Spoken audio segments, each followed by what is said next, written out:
提醒你啊，看好你老公，那年轻有为、帅气多金。我跟你说，这样的男的，你知道外边现在多少小姑娘盯着呢。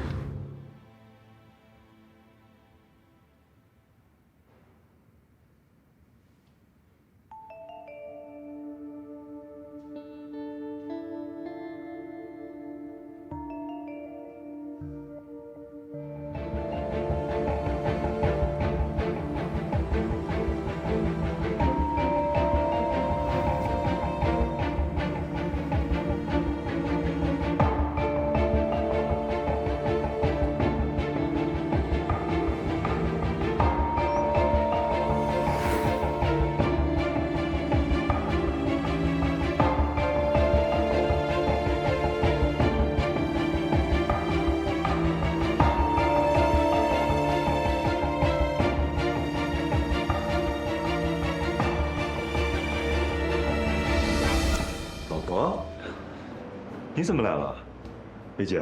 给你介绍一下，这位是我太太林双，这是我们公司的 CFO 薇姐。你好，你好，魏明和我家果果都很喜欢吃这家店的芝士蛋糕，我正好路过，带几块回去。你应该给我发个信息，下班我带过去不就完了？那不打扰，你们聊。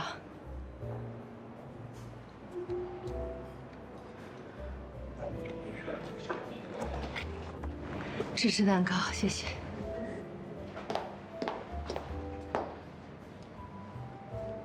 嫂子，你也来这家店吃饭啊？我买几块蛋糕。哦，推荐您尝尝他们家的咖啡，特别好喝。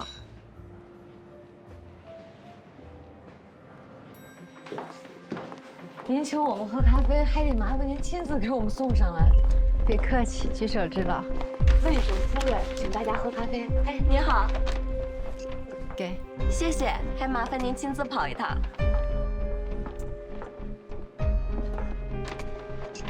谢谢。这边。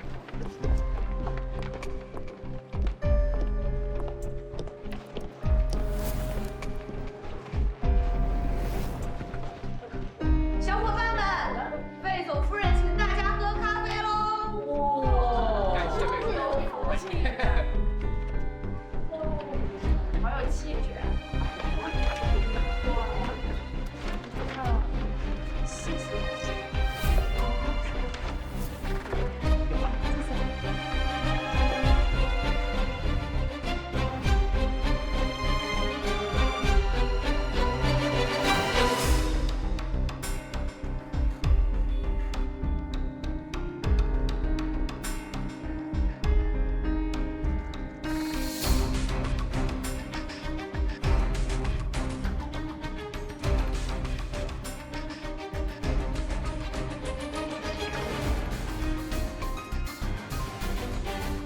魏总，您夫人请的。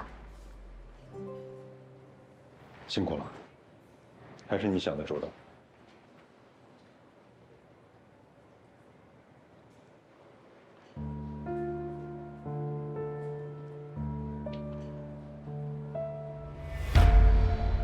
哦呦，某陈某啊，给你们10分钟喝咖啡的时间啊。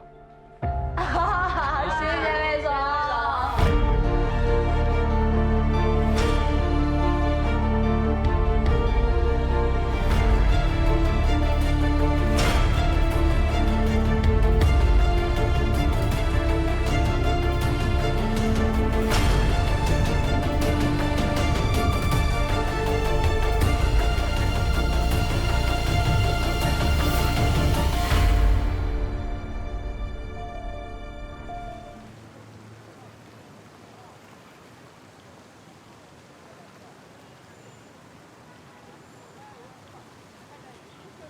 去办理入住，然后我们上面还有您好，你好，我想办一下续住。您的房间号是？不好意思啊，我记不住了。昨天是我先生办理的入住，他叫魏明，身份证号是30115。您今天还是2位续住吗？麻烦您出示一下房卡。我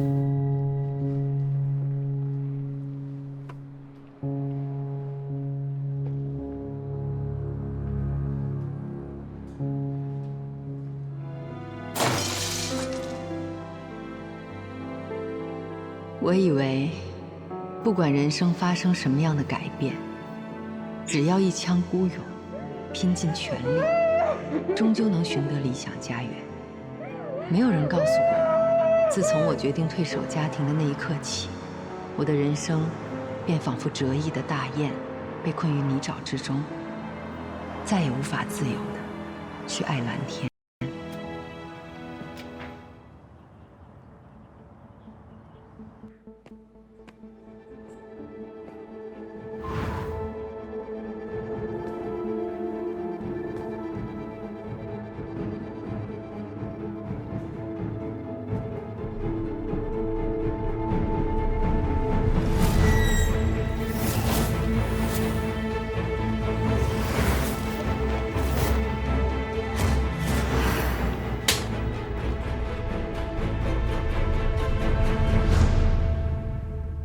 您好，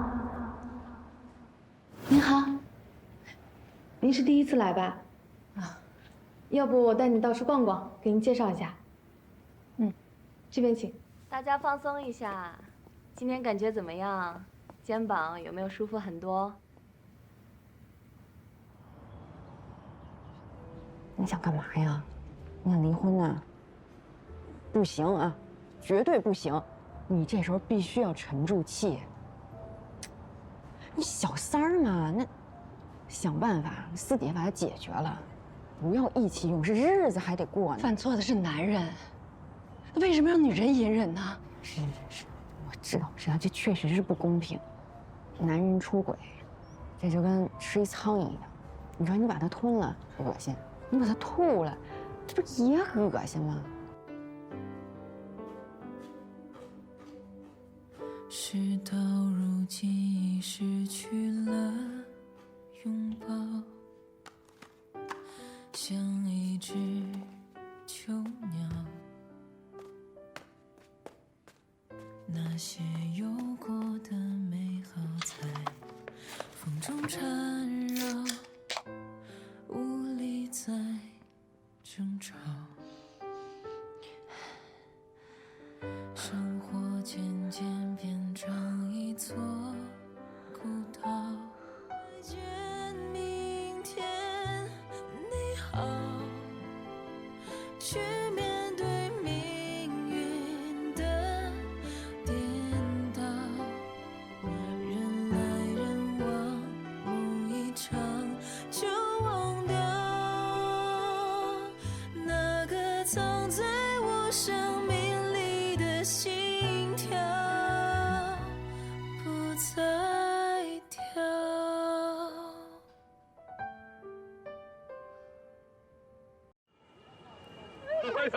这个掉了，来，爸爸你穿上。果果往这儿贴，果果。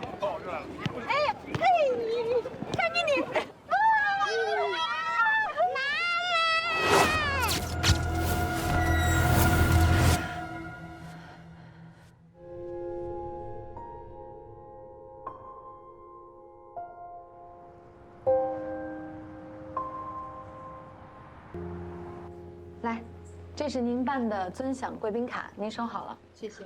哦，对了，还有本周的课，您现在就可以在公众号上自己先约一下了。您看一下，我们的课还是非常丰富的。上次那个会员他选的是什么课啊？哦，您说的是江喜是吧？您可以看一下那个塔巴塔的核心训练。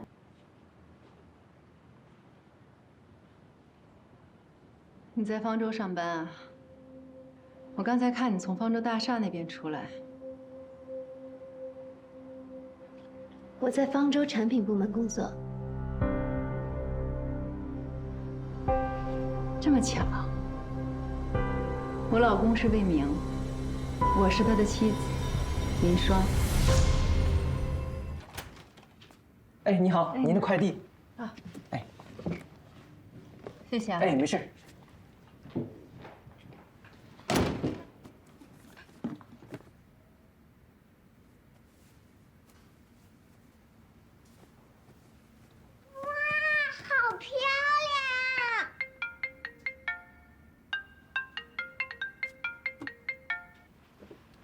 喂，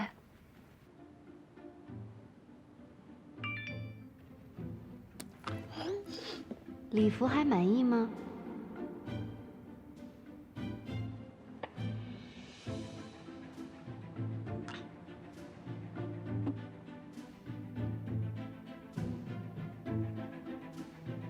礼服的样式很棒，就是稍微有点风尘，不过难为你了，因为毕竟你没什么参加这种场合的机会。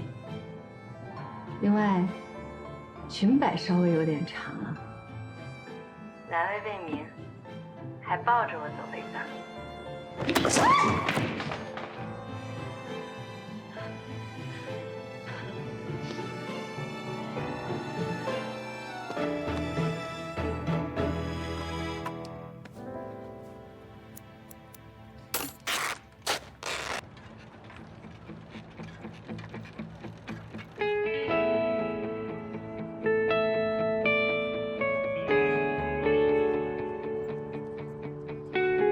哎，你不是顾许吗？啊，顾总，哎，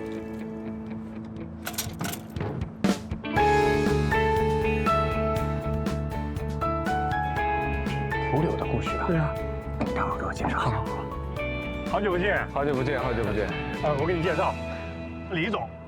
你好，顾总。哎，你好，久闻大名啊！怎么，你又在测试什么东西呢？我在手表上更新了一个算法，正在用自己的运动数据进行测试。哦，这专家可不是盖的。顾许，真是你啊！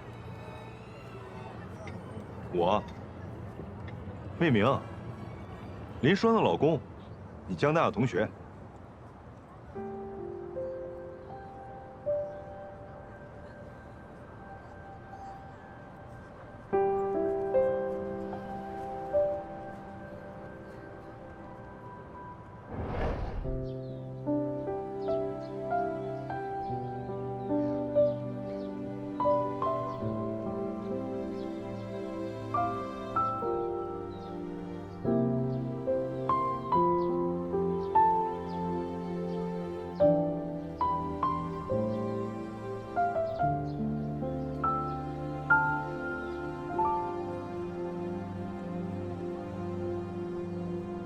哦，一起喝一杯吧。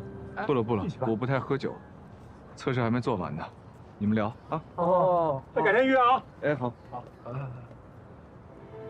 我曾经笃定地以为，我不会像绝大多数的家庭主妇一样，在西西弗斯式的付出中失去自我。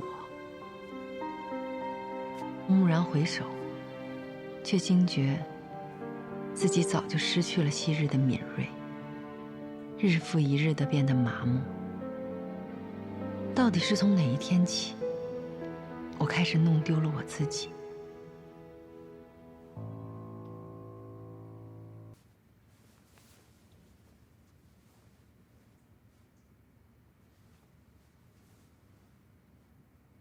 林双，感谢你来到我身边，成为我一生的挚爱。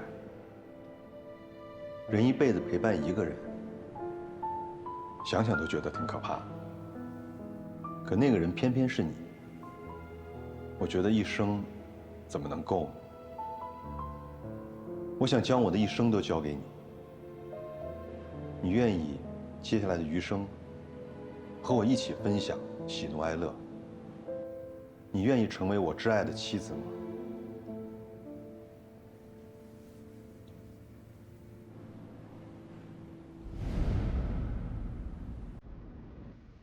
我不愿意。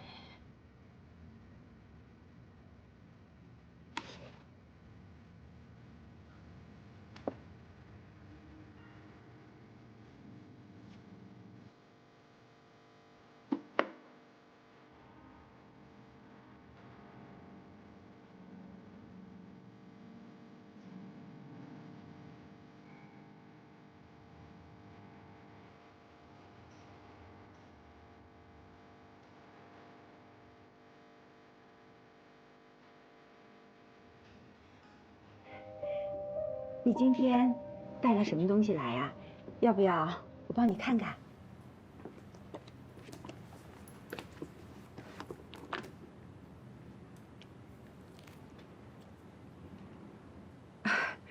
这个看起来也就40、50分，确实有点小。这目测看品质也应该不算好。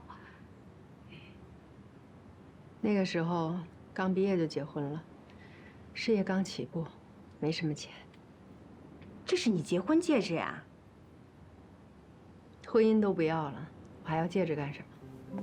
不如换点钱，唠个开心。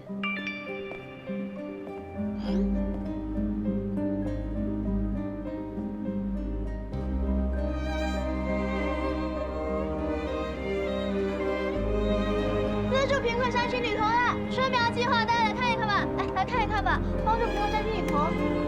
这个很好看的，都是纯手工制作的，然后写在这儿就行。啊，对，写在这里。好，谢谢，那我拿走了。好，随便看一看吧，春苗计划，这个挺好看的，看看那个也可以。资助贫困山区女童，春苗计划，大家来看一看吧。资助贫困山区女童，春苗计划，大家来看一看吧。母亲。谢谢，你叫什么名字啊？既然决定了，那就说说你的诉求吧。孩子的抚养权，财产方面该属于我的，1分不让。目前已知的信息，对你是很不利的。那孩子呢？孩子抚养权呢？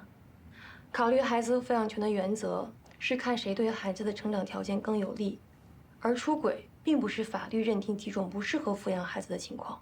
换句话说，如果魏明能够证明他可以给孩子提供更好的成长条件，也是有可能获得抚养权的。其实，现在根据你的情况，你已经有4、5年没有收入了，孩子判给男方的可能性不是没有。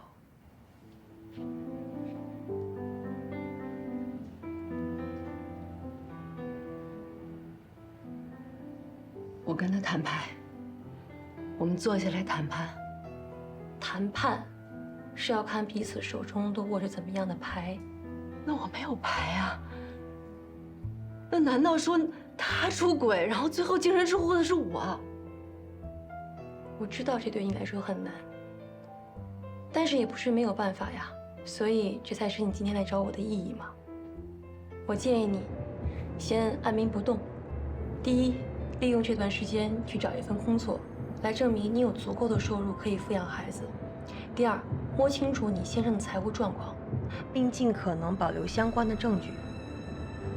第三，搜集他出轨和转移婚恋财产的证据，证明他才是婚姻破裂的过错方，这样可以在财产分割上占据优势。离婚是一场心理和技术的较量，你不要过分的惧怕对方，也千万不要小看自己。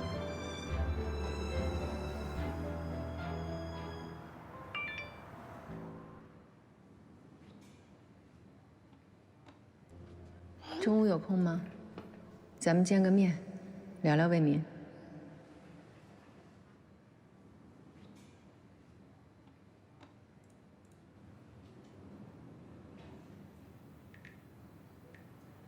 行，时间地点你定。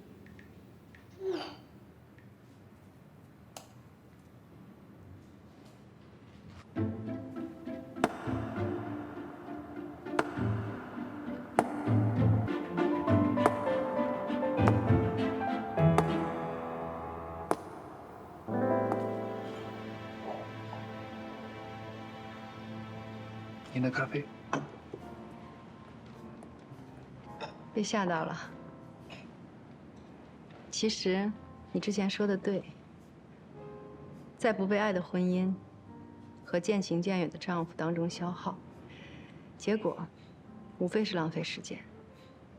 所以，我不打算再继续浪费下去了。那所以你的意思是？我想离婚，但前提是，我必须要拿到孩子的抚养权。这跟我有什么关系啊？我一个和社会脱节了这么久，经济不独立的家庭主妇想要争夺孩子的抚养权，根本没有胜算。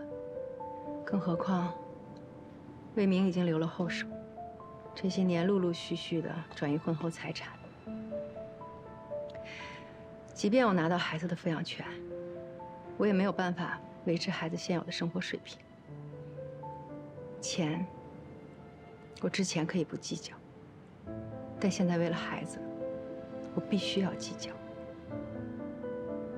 那你的意思是？我希望你可以和我一起，从魏明手里拿回本来就属于我的财产，帮我拿到离婚的主动权。你凭什么会以为我会跟你一起？咱们可以互惠互利。我拿到的每一分钱，都有你的一份。你到底想没想清楚我们两个的关系？我的目的是要让你出局。即便是我出局，你也入不了局。你不觉得你的离间计非常的荒谬吗？还有一点，你戴的手链、背的包，都是二手的。以我对魏明的了解，他最爱面子了。摆在明面上的东西，还不至于买旧的。关你什么事啊？江西，你缺钱，你别介意啊。我针对的人是魏明，不是你。我已经不爱魏明了，所以我们之间不存在敌对关系。不要把彼此推到对立面上。最重要的是，你正好可以利用这次机会，验证一下魏明到底对你是不是真心的。我的这个提议，你可以慢慢考虑，不用着急给我回复。我还要去接孩子，下次再聊。你就不怕我把今天谈话的内容告诉魏明吗？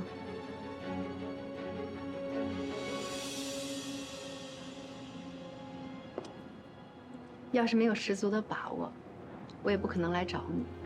咱们三个的关系总结起来很简单：魏明劈腿搞婚外情，你插足破坏我的婚姻，而我从头到尾就是一个受害者。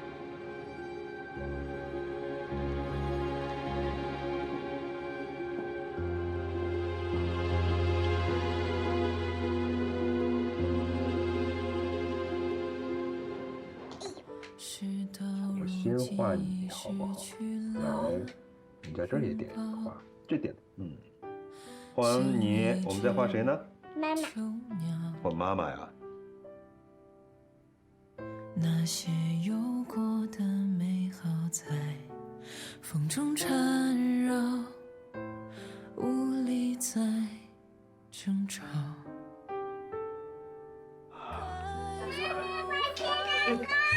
小心小心，来，爸爸帮你放桌子上。哇！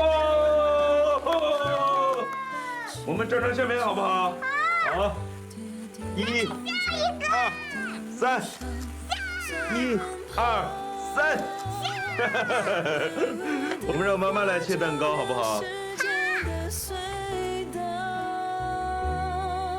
再见，明天，你好。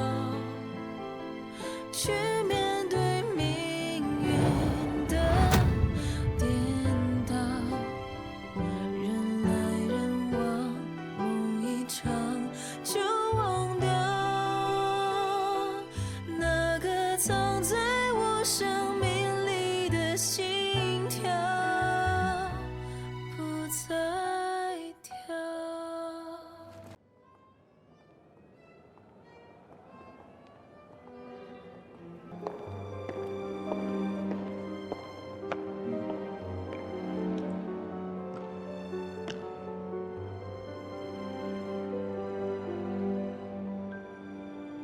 都看完了吧？走吧，我请你去吃法餐。什么啊？你要再不走的话，我走了啊。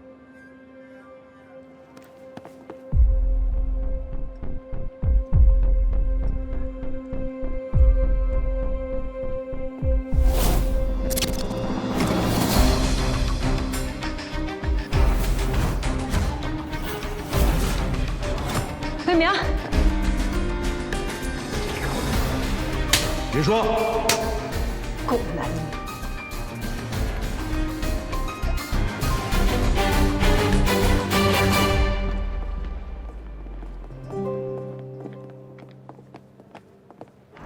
老婆，我现在知道我说什么你都不会相信我。反正不管怎么说，这一切都是我的错，对不起，请你原谅我。咱们这件事情就此翻篇，行不行？你就不问我今天为什么来这儿？不是看展来的吗？不是，隔壁有一个冰球俱乐部，有全江州最好的俄罗斯外教，我来看看。明白。这果果不是要学冰球吗？我把学费交给他，我挣钱不就给你和孩子们花了吗？转完了，回家吧。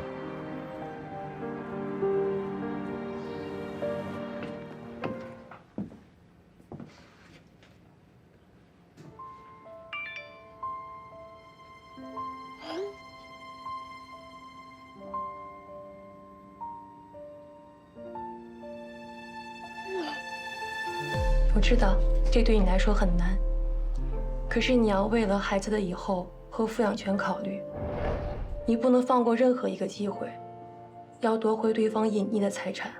记住，这些财产本该就是属于你的。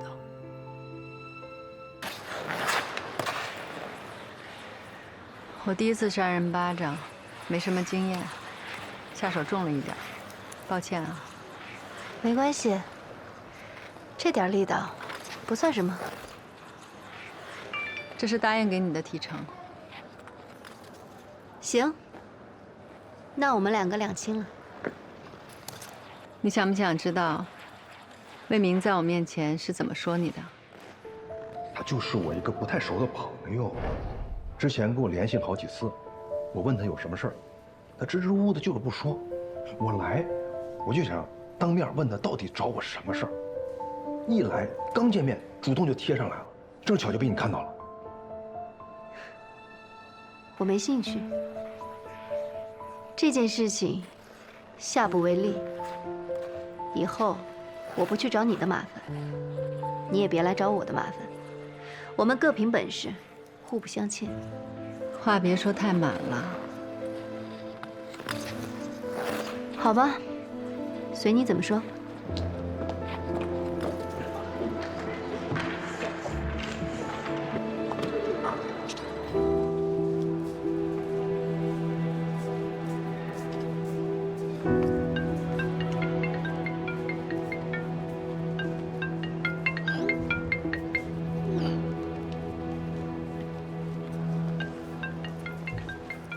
林说，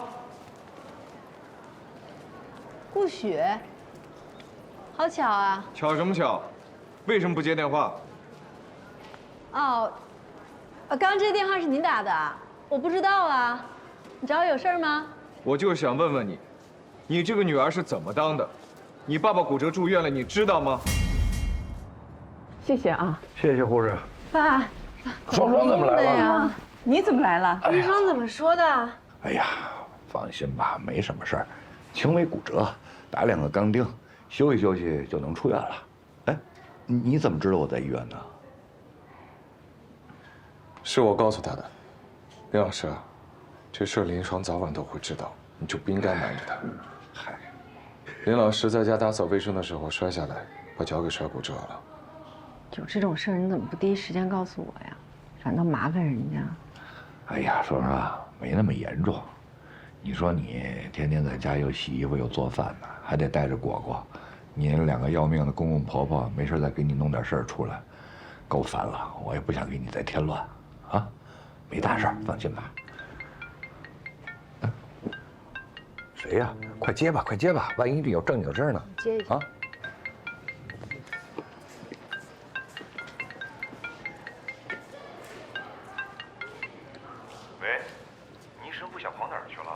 你爸一个人在医院做胃镜，你就把他扔下不管了，你这太不像话了吧？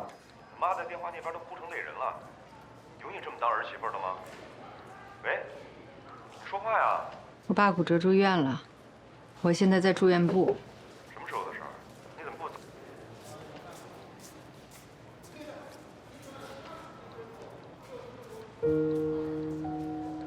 我以为回国了，你会是我最大的对手，还一心想着要怎么跟你在专业上较量一番。林双，你太让人失望了。这些年，你究竟在干什么？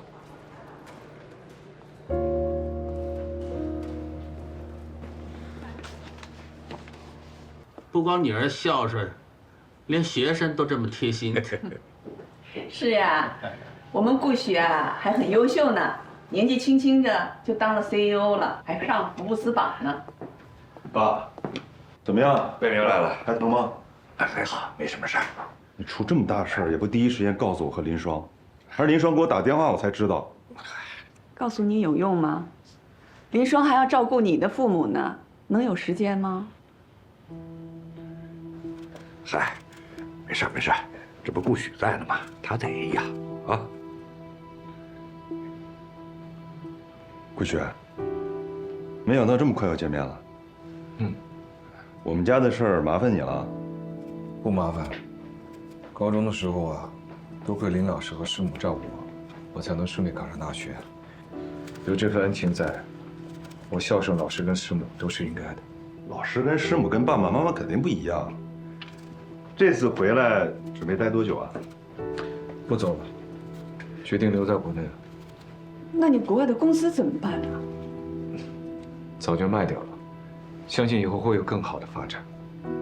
我已经实现财务自由了，不用再为钱操心了，只想做点自己喜欢做的事情。哎，这一点啊，我还是支持顾许的。这年轻人啊，就要做一番自己的事业出来，不能总向前看，是不是？林老师，哎，这么拿着方便点啊。这顾许怎么突然从国外回来了？混不下去了吧？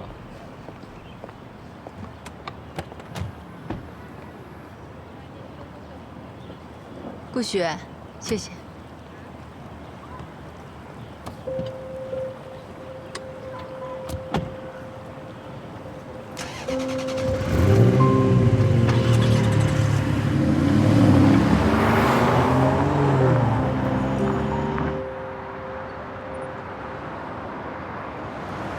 他在你就应该告诉我一声。告不告诉你有区别吗？当然有区别了，我好心里有个准备。不然你听他说那话，你不觉得特别的虚伪吗？啊？谁不想财务自由？谁不想干自己喜欢干的事情？他削那苹果，给爸一块，给妈一块，你让医院里的人还以为他是你老公呢。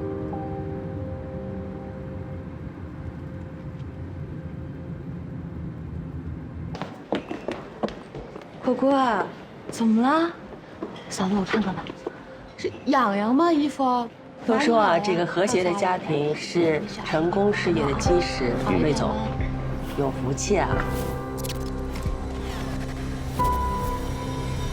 是我运气好，找到一位好太太。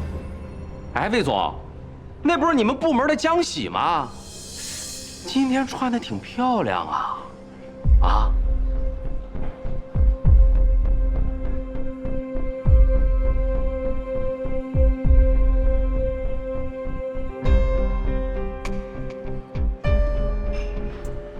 他也是你们部门的。对。他怎么现在才来呢？不知道，魏总已经提前知会他，让他别来了。都说了是家属团建，他怎么这么不识趣啊？是魏总不让他来的。魏总说江喜来了好，大家都是一个部门的同事，团建就应该一起嘛。一个部门的同事。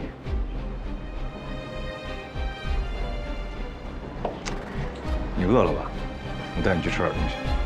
我不饿。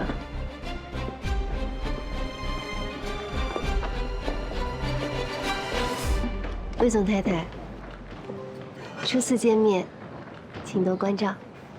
我喜欢别人叫我林双，你怎么称呼啊？我叫江喜，有的时候同事们也会叫我的英文名卡米利亚。卡米利亚。是山茶花的意思吧？哎，我好像记得你以前说过很喜欢这个名字。说过吗？你记错了吧？可能吧。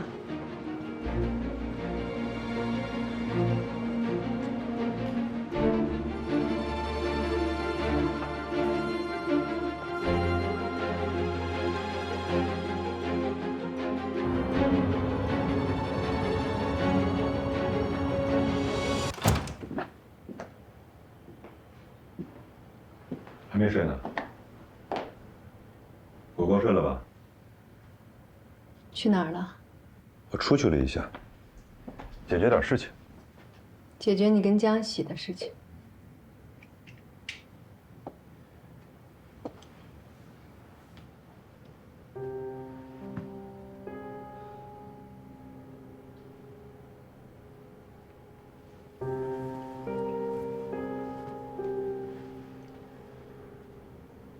老婆，我们两个之前是有点暧昧，我刚才就跟他说清楚，以后除了工作，不再有任何关系。对不起，上次艺术展，我骗了你，我不应该跟你说，我和他是不熟的朋友。不过，请你相信我。我们两个这次是真的断了。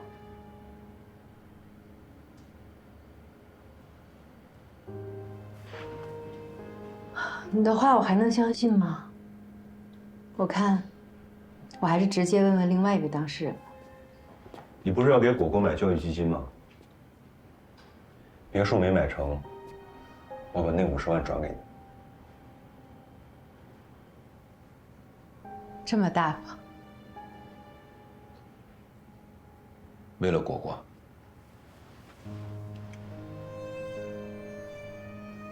一切都是值得的。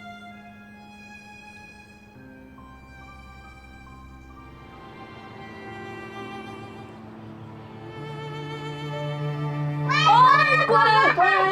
呦，我想你啊！他做饭了吗？饿死了啊！能少了你吃的？哎，给你们买的水果记得吃啊！别放着放着又放坏。哎，以后别买东西来了，想吃我们自己会买的啊！哎，顾雪啊！哎，双双来了。哎，你来啦？哎，还不是你爸非要跟顾许下棋，这不刚下了2盘，就说累了，自己先去休息了，把人家撇在这儿。什么味儿啊？妈，你锅里做什么呢？变我的鱼。你会下棋吗？会啊。怎么称呼您？我叫小苹果。哦，我叫顾许。荣幸。你好。要不下一盘？该你啦。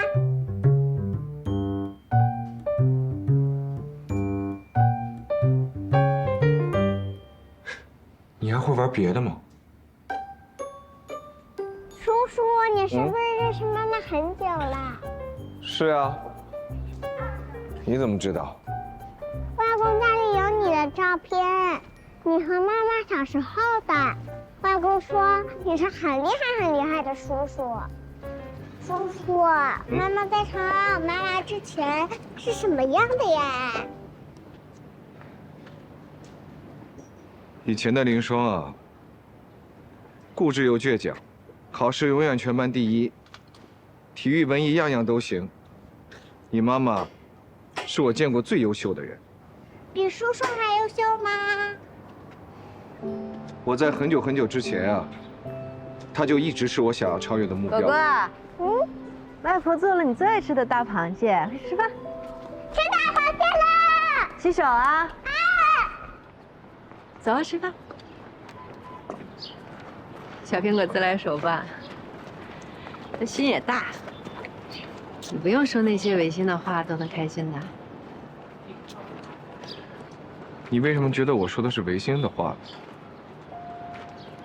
从认识你开始，我就把你当做自己唯一的目标。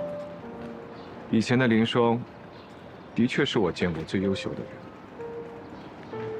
是你让我见识到了什么是真正的天分。曾经的我，不管付出几倍的努力，都永远无法超越你。可惜啊，自从你感情用事放弃了事业，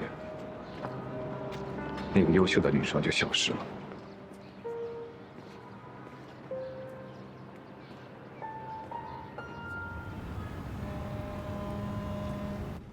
在竞争 VP 的关键档口爆出冯凯的黑料，你不觉得太巧了吗？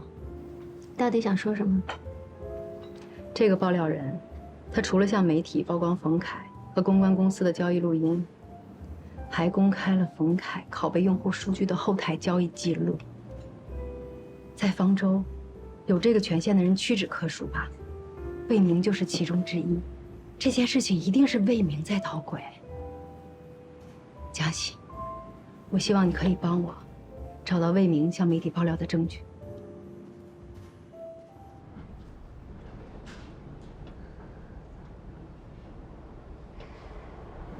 我知道，这次合作跟以往不一样，你需要冒很大的风险。但是只要我抓住了魏明的这个把柄，我就有信心让他在离婚协议上签字。到时候我们俩的约定仍然有效。我拿到的每一笔钱都有你20%的提成，更何况，我离开魏明，不也是你想看到的吗？我是想让你们两个离婚，但是你有没有想过后果？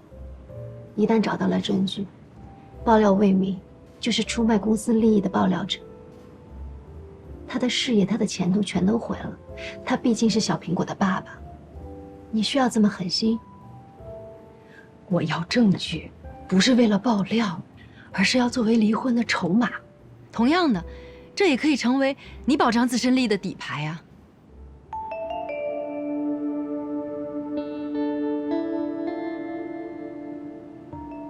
你说，你需要我怎么做？首先，你要通过魏明的账号登录公司后台。他设置密码有一个习惯，通常是他的名字缩写，然后加上某一个对他来说有意义的日子。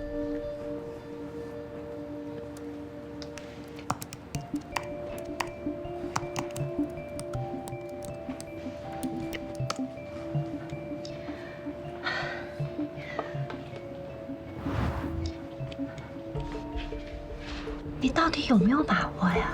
别着急，你再多试几次。我已经试了你和他的结婚纪念日，还有小苹果的生日，到底要试几次才能成功啊？你以为这买彩票呢？你试一下0927。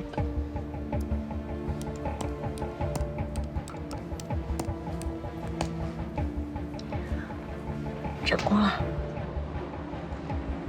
这是魏明当上方舟产品总监，走上人生巅峰的日子。我们都高估了在他心里的分量。那接下来该怎么办？你先打开日志，那里面应该有魏明这段时间的查看记录和截图记录。你找一下有没有跟冯凯或者用户相关的信息。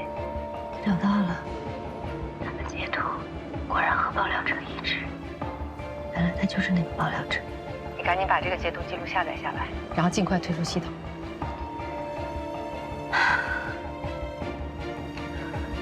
好的。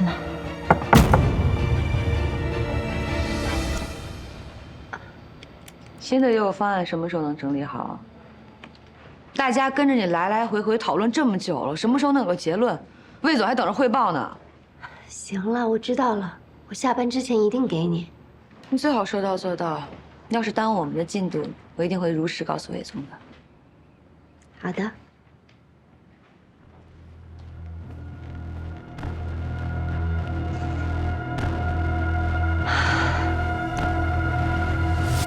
妈妈，今天教练又夸我进步啦。妈妈看到了，果果真棒。洋洋，拜拜，果果再见，拜拜。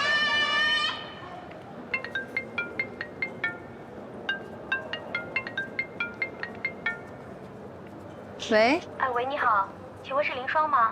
我是啊，哪位？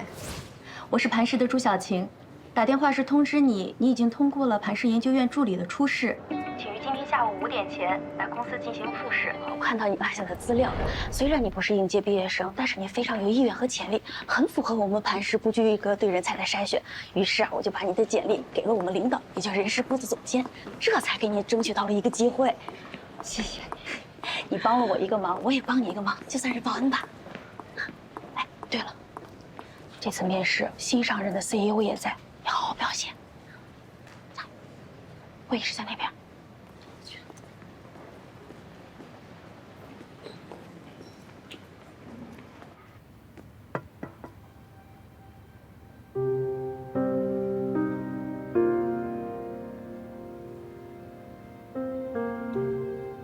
林爽是吧？啊，坐吧。好的。你认为深度学习算法比机器学习算法好在哪个地方？有人说深度学习是黑盒，在暗箱里操作，可解释性不大，你怎么看？不好意思，我还没有进一步研究深度学习这个技术。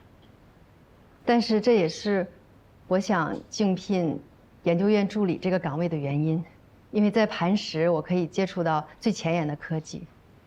如果可以的话，我会在完成本职工作的基础之上，争分夺秒地更新自己的技术。算法行业日新月异，4年的职业空白不是说填补就能填补得了的。抱歉了，像你这种轻易的就放弃事业和理想的人，不适合我们磐石。下一个。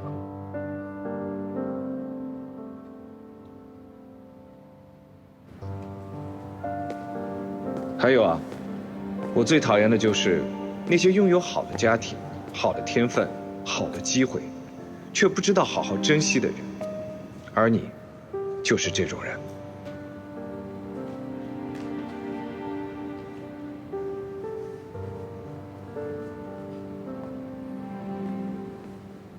证据呢？毁了，毁了。证据我毁了，所有的后台数据我也清空了。你不要想利用我在对付魏明。昨天你跟魏明在一起呢。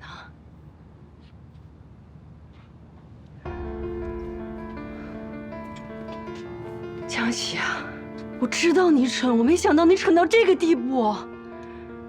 他向你示好了？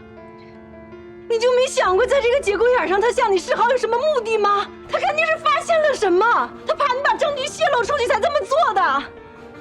你在他手底下这么多年，魏明见风使舵、背信弃义的手段，你不是没见过呀？你，我当初答应你的提议，只是想要看看我在魏明心里到底有多少分量。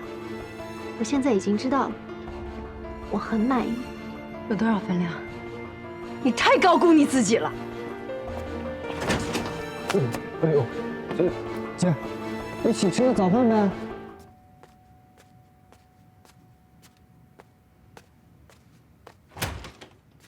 林女士吗？您的快递。好，谢谢啊。哦。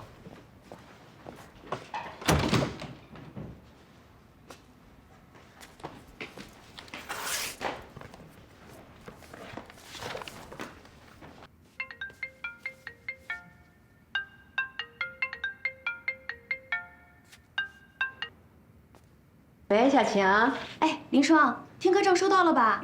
我刚收到啊。是你寄的呀？是呀。哎，你听我讲啊，这磐石一线技术人员，他每周都有2天在江州大学进行公开授课。你呢，就拿着这个听课证去旁听。课表我一会儿发你啊。小晴，我就帮了你个小忙，结果你帮我这么多，哎呀，我都不知道该怎么感谢你了。哎，这有什么好谢的？我就是觉得吧，咱们都是女人，而且大家都挺不容易的，能帮一点是一点。哎，对了，这次听课的机会非常重要，你可千万别错过啊！嗯，好，谢谢你啊。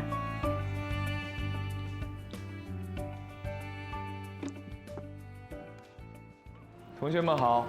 好，同学们好。今天我想跟同学们探讨的主题是，如何基于彩票假设构建轻量化模型，以及落地应用到小型设备。比如平板、手机、手表、耳机等 IoT 设备，让这些小型设备也可以轻松的使用。那今天的课就到此为止了，谢谢大家。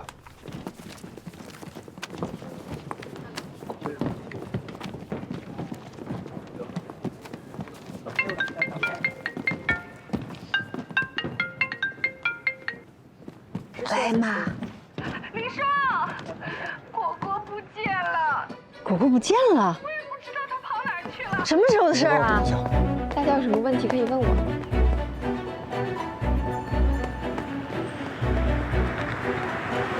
林爽，上车。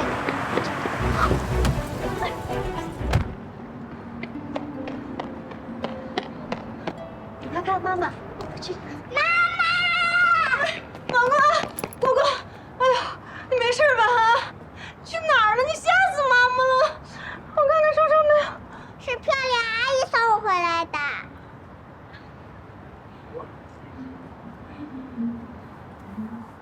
哦，我刚才看见小苹果一个人在公园门口，我就把她带过来了。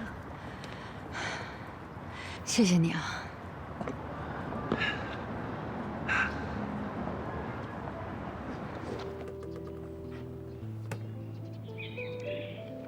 哎，同学，是你们的球吗？不是的，可能是那边的。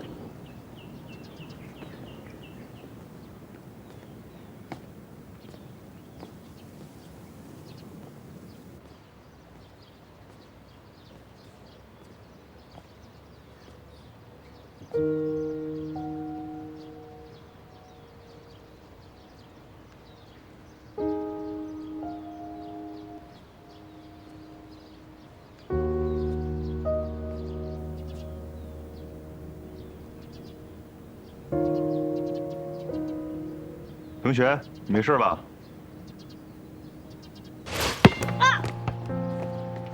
那谁呀？没事吧？同学，你没事吧？哎呀，我有事儿。我是基科3班的魏明，要真有事的话，我带你去趟校医室。你放心，我会负责到底的。我记得你那个时候捂着耳朵看着我，我就在想，我怎么遇见了这世界上最可爱的姑娘？也只有在那个年纪，我才有勇气靠近你，追求你。为了你，我自己变得更好。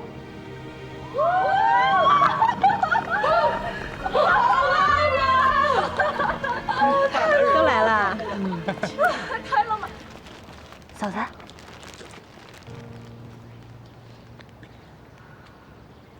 今年正好是我们结婚10周年，我希望大家给我们做个见证。老婆，我们刚结婚的时候，我很穷，没有能力给你买大钻戒。可是这些年过去了，我有能力了，我要把亏欠你的，统统给你补回来。老婆，我感谢你这10年来包容我的缺点，感谢你为了这个家默默的付出，感谢你把我变成这世界上最幸福的男人。10年是一个节点，也是一个起点，就像你说的一样，现在正好。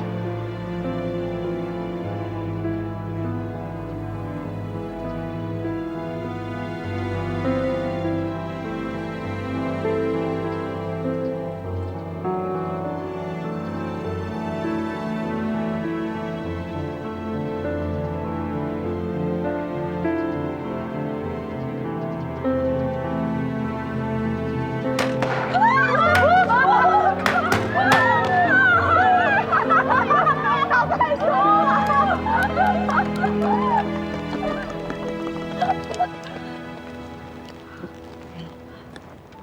我一直想问你个事儿。10年前的那个篮球，是你设计的吧？主意到底行不行啊？行，砸，必须砸！来，记住我跟你说的啊。篮球是假的，爱那些是真的。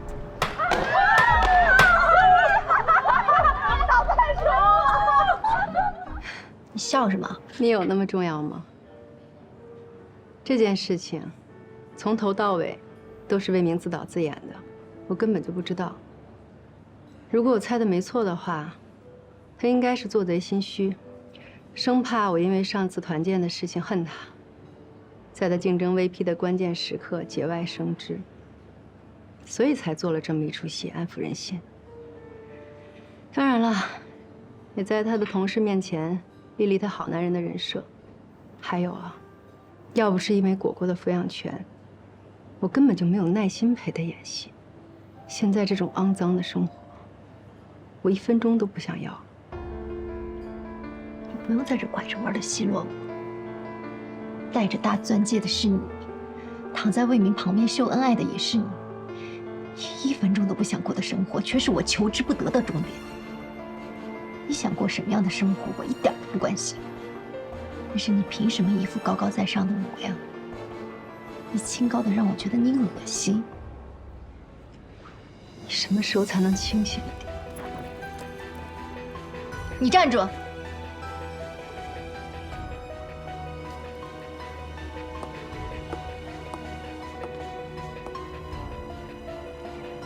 你不要醒，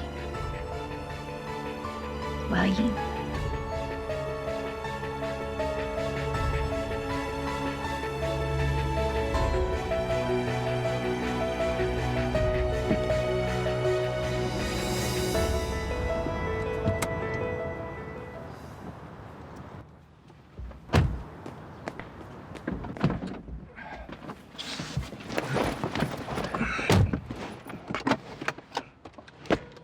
你干嘛？接我车被堵在半路了，我赶时间，你顺路送我回趟磐石。麻烦了。不是你这人，谁规定顺路我就得送你回去啊？来，我给你看看。看，我已经接了别人的顺风车了，我现在取消是要被投诉的，请你下车。你现在面临的只有2个选择：第一，咱俩就在这耗着，你接不了订单，我接下来的会议也会被耽误；第二，你取消订单，送我去磐石，车价我照付，咱们俩皆大欢喜。你讲不讲道理呀？你下车。哎，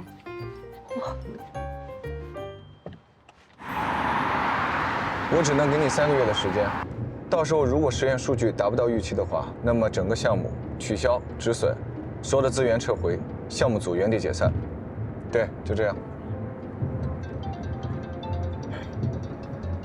对，这些都是今天会议上要讨论的议题。是，你全部都打印出来啊！我一到公司就要看到。既然对方有诚意合作的话，我们是可以考虑的。没有永远的敌人，在适当的时候，敌人也可以成为朋友的。哎，司机师傅，不好意思，麻烦你把空调开低一点啊，谢谢。司机师傅。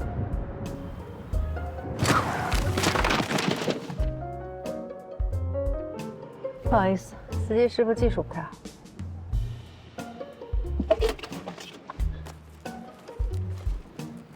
喂，哎，不好意思啊，我这司机是开战斗机出身的。对，司机里的战斗机。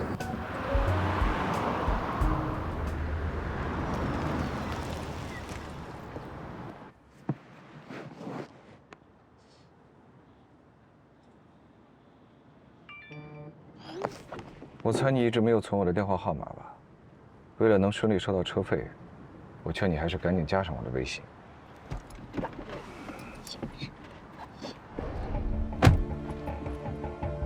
干嘛又回来了？最近业内有个传闻，说是方舟的市场部总监泄露用户数据的事情，是他们自己人捅出去的。这事情既然已经能传到我的耳朵里，想必方舟的人都已经知道了。此时应该正在排查内鬼呢。哦，你跟我说这个干什么？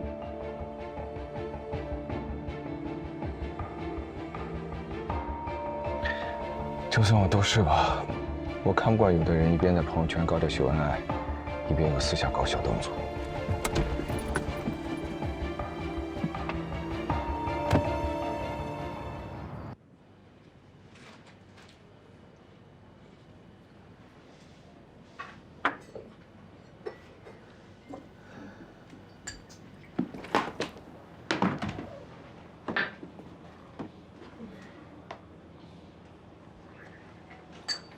来杯水，谢谢。好的，请稍等。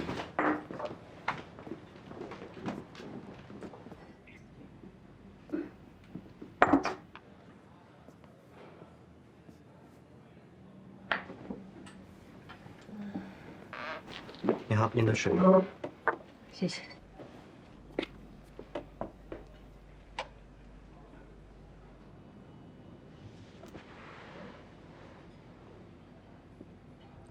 林霜，对不起，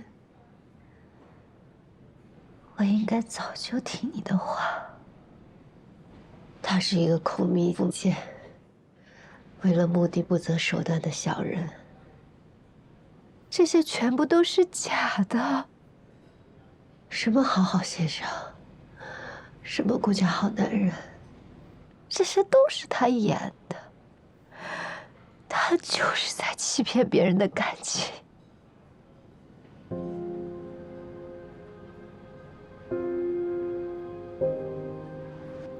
可是我没有证据，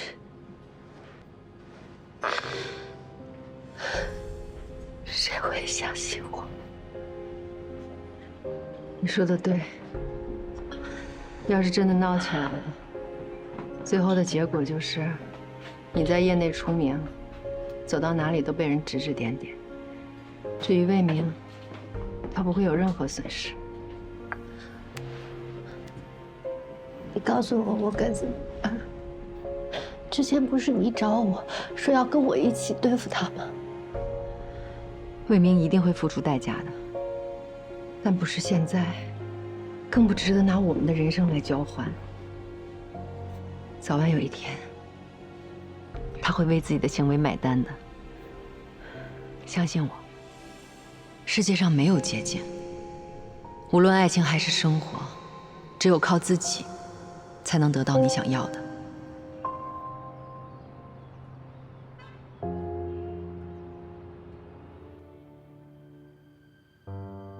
其实这件事情最难过的，不是魏明的出轨带给我的伤害，而是我承认自己婚姻失败带来的挫败感。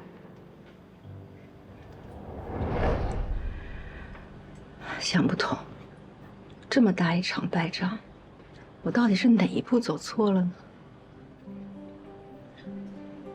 我之前也纠结过，也妥协过，也自我催眠过，但还是输。我一个连试卷都不愿意做错的人，婚姻的失败就像是一个大大的红叉，把我的人生全给否定。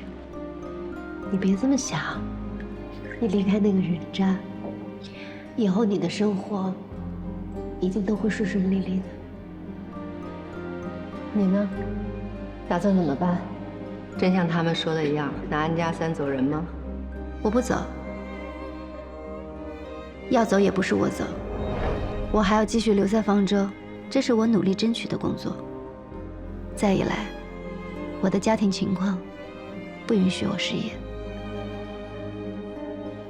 放心吧，因为你的鼓励，我一定会振作的。你答应我的约定，也不要忘了。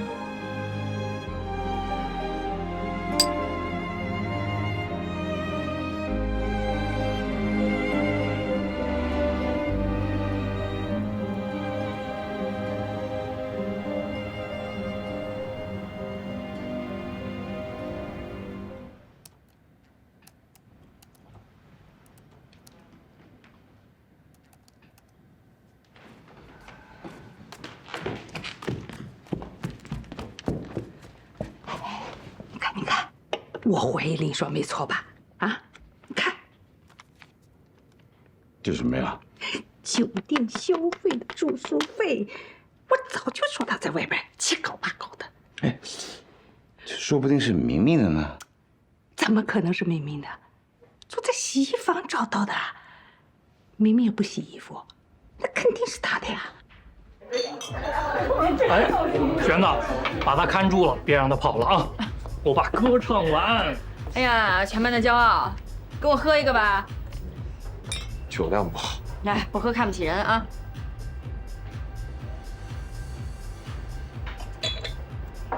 哎，咱们班人还没到齐吧？咱们班就这样，哪回人都没齐过。您说呢？你千年老二，你这心结还没过去呢。他应该在家看孩子呢吧？我们组织好多次了，每回他都不露面。来，哎，我亲爱的顾总，来，拿着呀。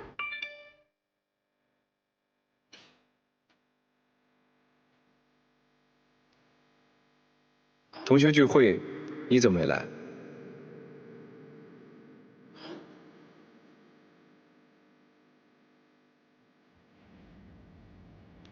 我没看见群里发信息。顾总，我真服你了，说好了同学聚会合作，现在过来吧，同学情谊太……大家都到了。不过去了，干忙一天了。缺席就应该提前告知，以便提高大家的时间利用效率。既然你这么闲，帮我解答个问题。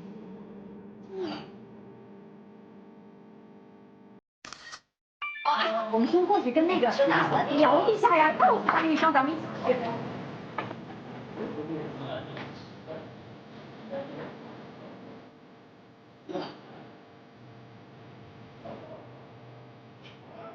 你把第7行的条件函数去掉，把第4行的参数和第8行的参数对调一下试试。那再帮忙看看这个，谢谢。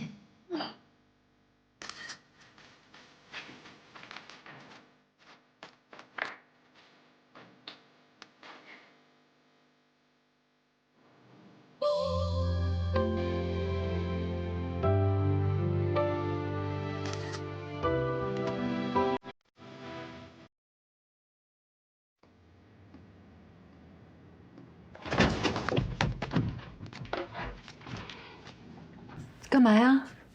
林双，你今天要实话实说。说什么？你一天到晚心思都在外边，是不是在外边搞7搞8？我有没有胡搞？你们问问自己儿子不就知道了吗？喏，你今天就当着我和你爸爸的面，把事情的来龙去脉都讲清楚。怎么了？哎呦，你来的正好，来的正好。你看一看，你看看，让你老婆说一说，这到底是怎么一回事？我们家呢，家风一向是清清白白、本本分分的啊。3000多元啊，3000多元的酒店消费，你消费了什么？哎妈，这小票是我的，这是我上次出差酒店的房费。这好像是本市的。那就是他们前台肯定搞错了，商务宴请的餐费和房费搞混了。方舟商务宴请什么时候标准这么高？重要的客户可以特殊申请。行了吧，回去吧。哦，我想起来了，这几天你确实是在外地出差的。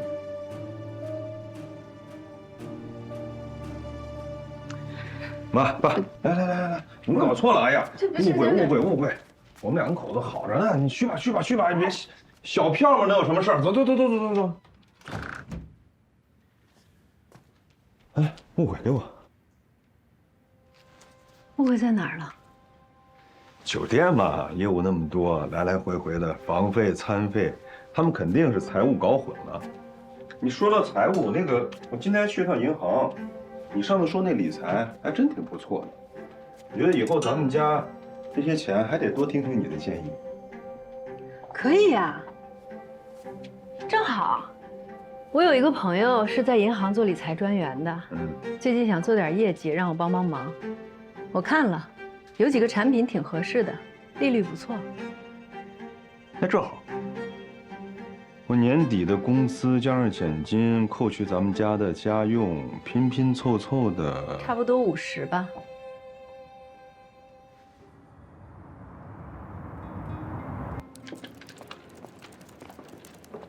哎，大兴，小吴看见了吗？小吴啊，那边。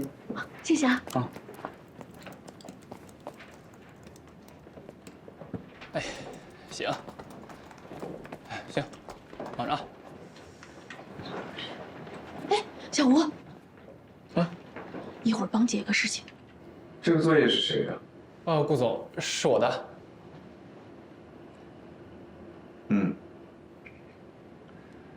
这份程序的鲁棒性不错，对异常处理考虑的较为周全，系统运行稳定程度高，但遗憾的是，通过率不够。在我们给你的阈值下，通过率只达到了96.5%。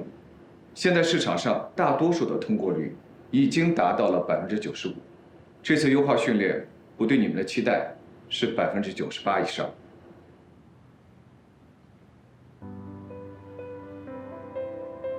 顾总，您说的问题呢，其实我也考虑过，不过在充分的考虑了可行性和技术之间的平衡之后，我选择了现在这个方案。这次训练的工程背景是交通安防领域，在考虑到火车站、机场等地方人流量大，需要运用程序很快的做出反应，以防遗漏。在不大幅提高工程预算的前提下呢，硬件算力有限，因此我认为在保证了一定的识别率后，应优先确保识别速度。用户只是希望用最快的速度抢到存量有限的车票，谁会在意你产品背后的技术逻辑是不是完美？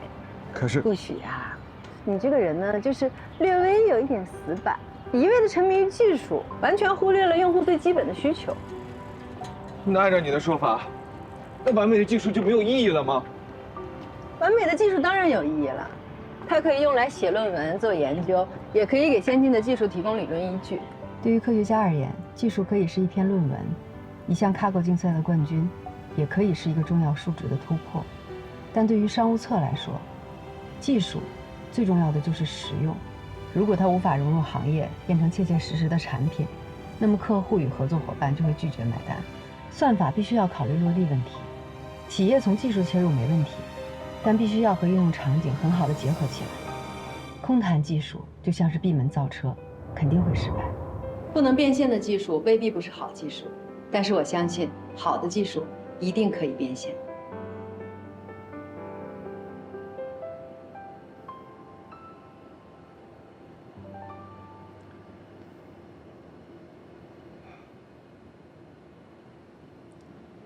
这个问题，我思考了10年，也反复实践了10年。我是技术出身，很长时间以来，确实沉浸在完美的技术里而沾沾自喜。但是我希望每一个磐石人都要记住，技术是为需求服务的。我们应该时时刻刻保持对外界市场变化的一线感知，卓越的科研能力应当成为磐石的闪光点，而不是盲区。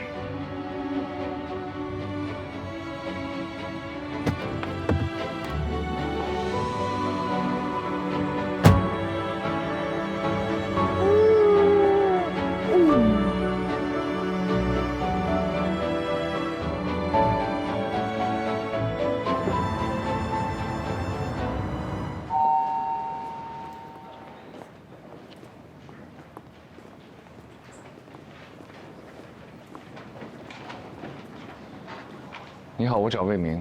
您好，请问您怎么称呼？我叫顾许。走了，江姐姐，再见。江喜，魏总找你。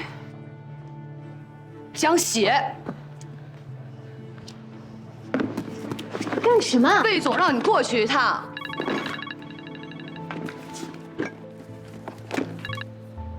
喂，江喜，顾许去方舟，一切听顾许的。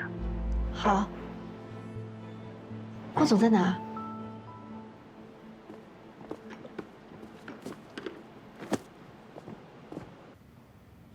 顾总，江喜是我一手培养起来的，业务能力非常强。我们产品部别的优点不敢比，论实干，我们肯定是当仁不让的。我们的技术部和你们已经对了很多次了，但是对项目的推进一点作用都没有。我们产品部一出手，立马就把你请到我们这儿来了。林总，客套寒暄的事情我真不擅长。这样，我这次过来呢，就是想要促成合作的。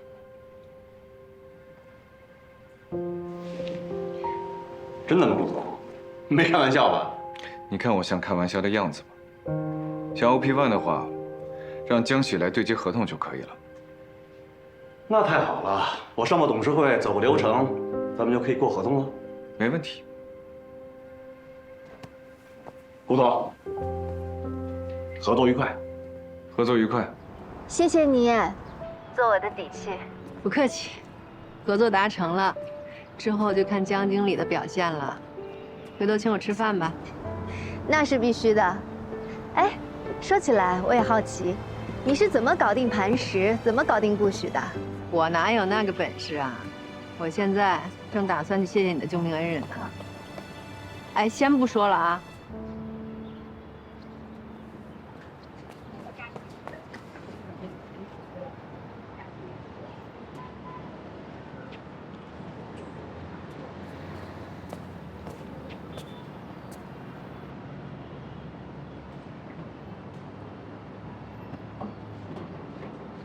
你在这干什么？好巧，顾许。你来看我爸。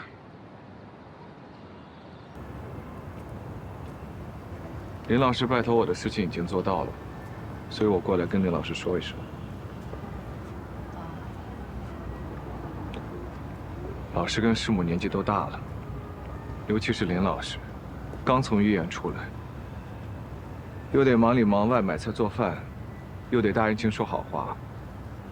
以后这种事情，你就直接告诉我，别再麻烦他们了。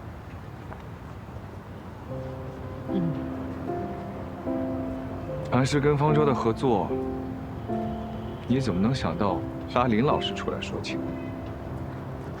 真亏你想得出来。磐石和方舟，那是国内首屈一指的2大互联网巨头，他们的合作，怎么可能是我爸一个退休教师促成的？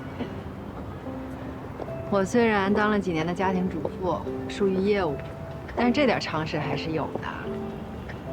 这2家本来就是要合作，就算我爸不出面，合作也是早晚的事。你怎么就能笃定磐石一定会跟方舟合作呢？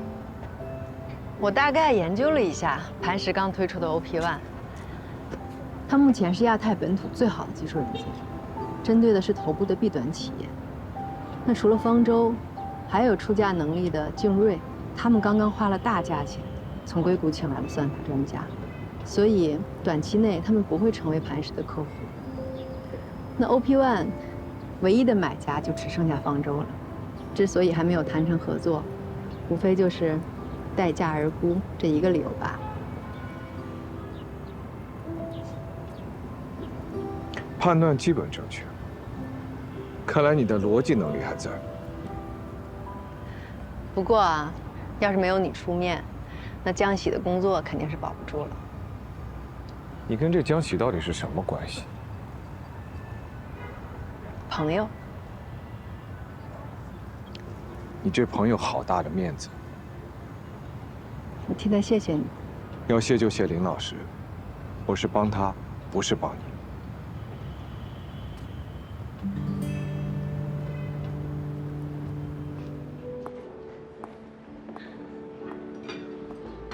来敬薇姐吧，啊，薇姐，你茶代表。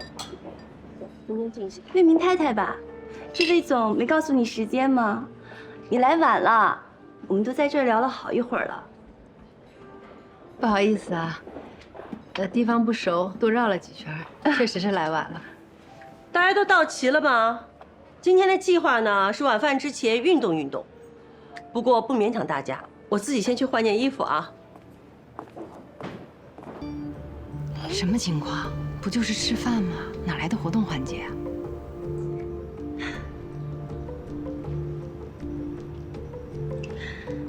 兵来将挡，水来土掩，不怕他们。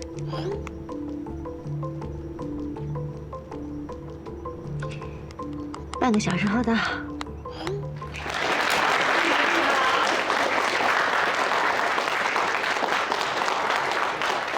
这么难的斯洛克，怕是奥沙利文来了也要为难3分的。老公，输给薇姐，咱不丢人啊！下一个谁来？魏太太，要不然试一下？魏太这身衣服怕是不合适吧？要不然就算了吧。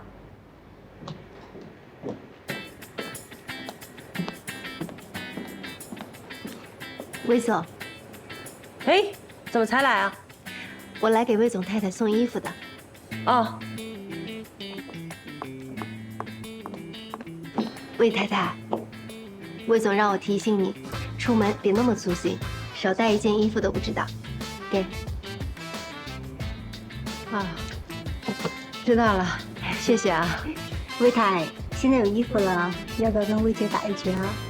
好啊。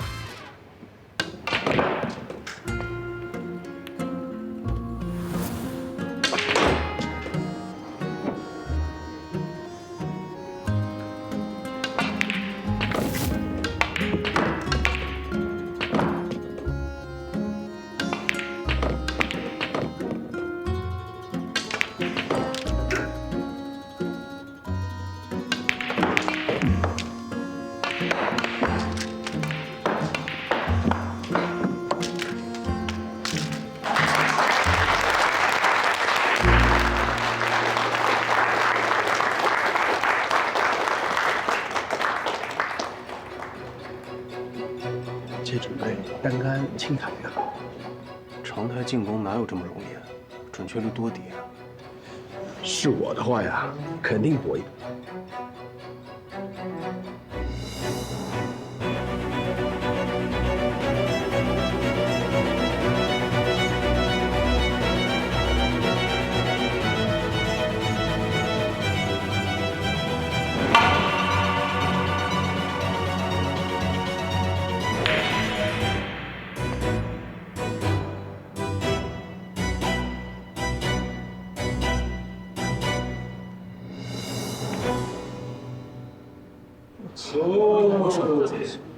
高手啊！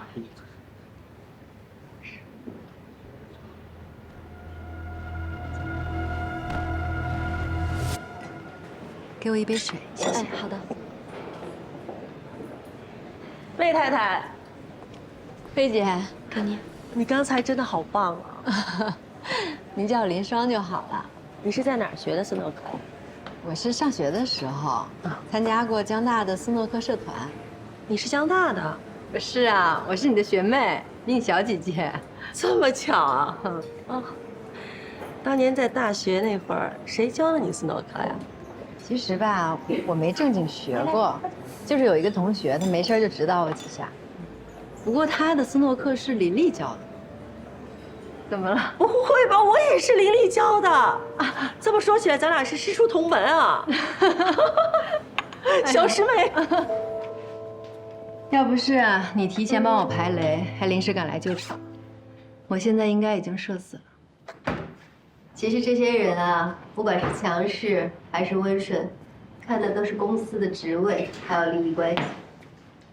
有了磐石这张牌，魏明升 VP 应该就是这1、2个月的事儿了。新来的那个助理黄佳怡，她爸爸是黄董，魏明最近可是对她殷勤得很。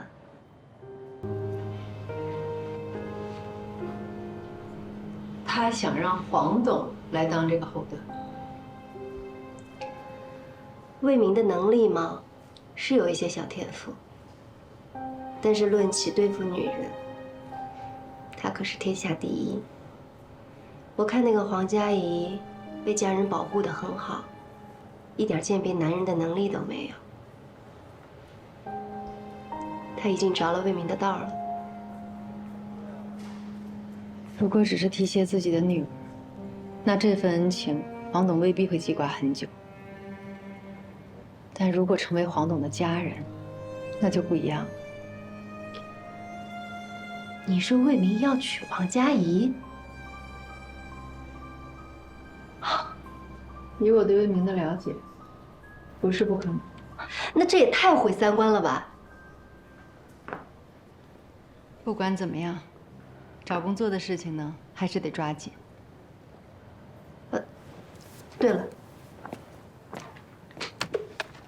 魏明的工资还有奖金都是公开的，再加上我知道的分红和绩效，我估算出了他大致的年收入。另外，他这个人喜欢搞小动作，回扣也没少拿。我知道的全部都在里面。谢谢，这次帮了我大忙了。思义说，在财产分割当中，对方一定会想方设法的降低你分得财产的比例。但是如果我能了解他全部的收入状况，把能分的蛋糕尽量做大，这也算是变相的多分了一些财产。该是你的，咱们一分都不能让。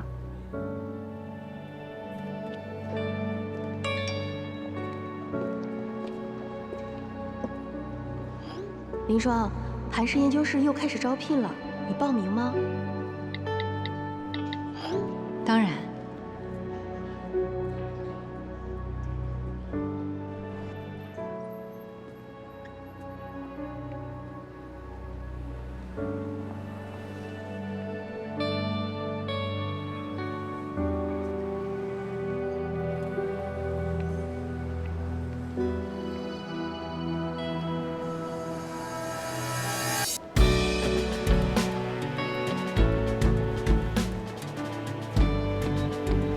这几个月你是真的补了很多课。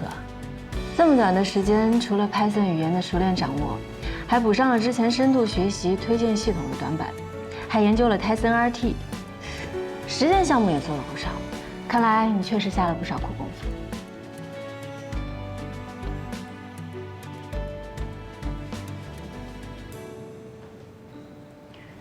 能够进入磐石研究室，对我来说非常重要。希望各位能再给我一次机会。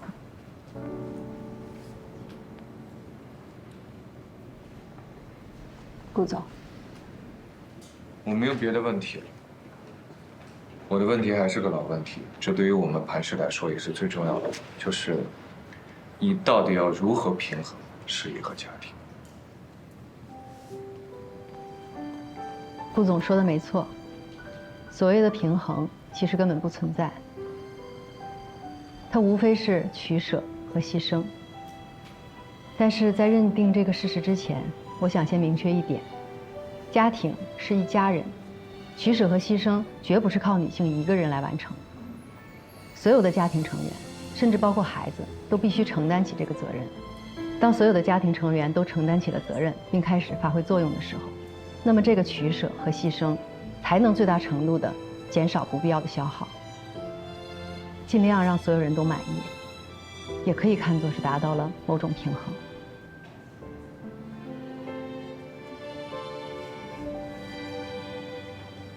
你刚刚这番话呢，说的很有道理，但是你表达的只是一种理想化的状态，恐怕执行起来是非常难的。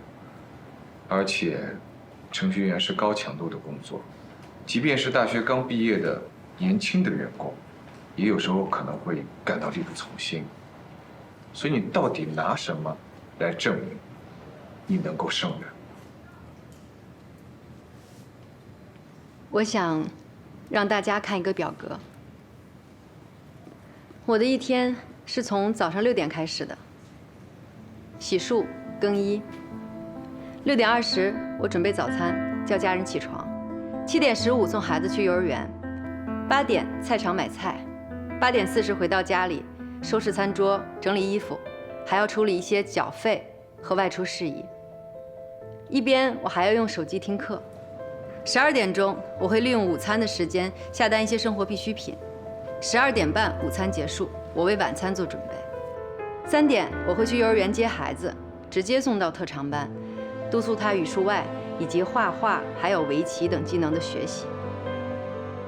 5点钟回到家做饭，6点钟吃晚餐，7点半我给孩子洗漱哄他睡觉，9点钟我再重新收拾一遍房间，为第2天早餐做准备。10点我可以继续学习2个小时，12点我自己洗漱睡觉。这只是我过去几年里最普普通通的一天。如果遇上老人、孩子生病，家里突然来亲戚，那这张表格还会复杂很多。另外，除了时间管理，几年的主妇生活也让我对于财务统计、家里人的心理疏导以及各方面的协调能力都有了很大的进步。我想，我的工作强度和复杂度，对比一个初级程序员的工作需求，应该是绰绰有余。你在之前的面试和笔试中分数排名是最高的，所以看得出啊，你的 Spark 以及机器学习方面的工程能力是非常的扎实的。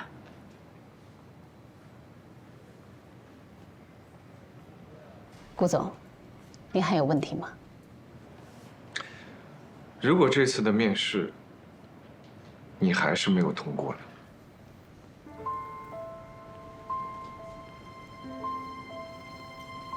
我一开始出来找工作，其实动机非常单纯，就是想赚点工资。选择做程序员也是因为老本行好上手。但在这几个月的跌跌撞撞里，我开始想起来，那个曾经在家庭主妇身份中过度自我认同而丢失的自己。所以，不管我能不能来磐石工作，我都笃定了会在寻找自我、实现自我的路上继续前行。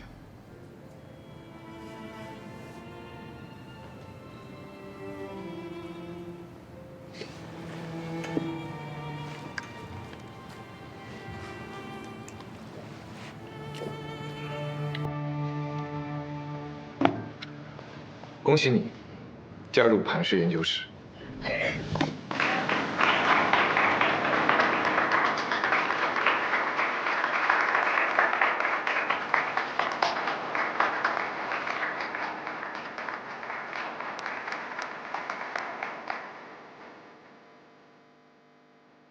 希望以后的每一天，我都能去发光，而不是被照亮。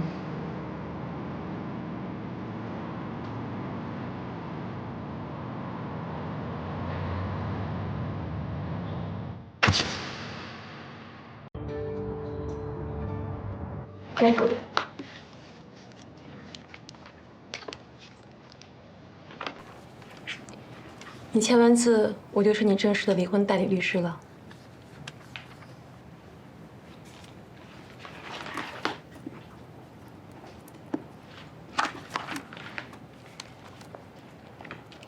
今天开始，我们就共同进退了。来吧，看看你的情况。财务方面，根据你提供的相关财务资料，我已经看过了。男方的工资加上灰色收入，粗略估算一下，资产超过1500万，所以你应当分得的至少是750万。抚养权方面，虽然你现在已经有了工作，但你还在试用期。即便日后你转正了，你的收入跟男方相比起来还是有一定的差距的。而且你现在的工作时间比较长，孩子大部分时间是交给小时工来照看的。如果对方的父母提出他们可以照看孙女，加上男方的高收入，他随时可以将劣势转化为优势。所以抚养权方面，我们并没有完全的把握。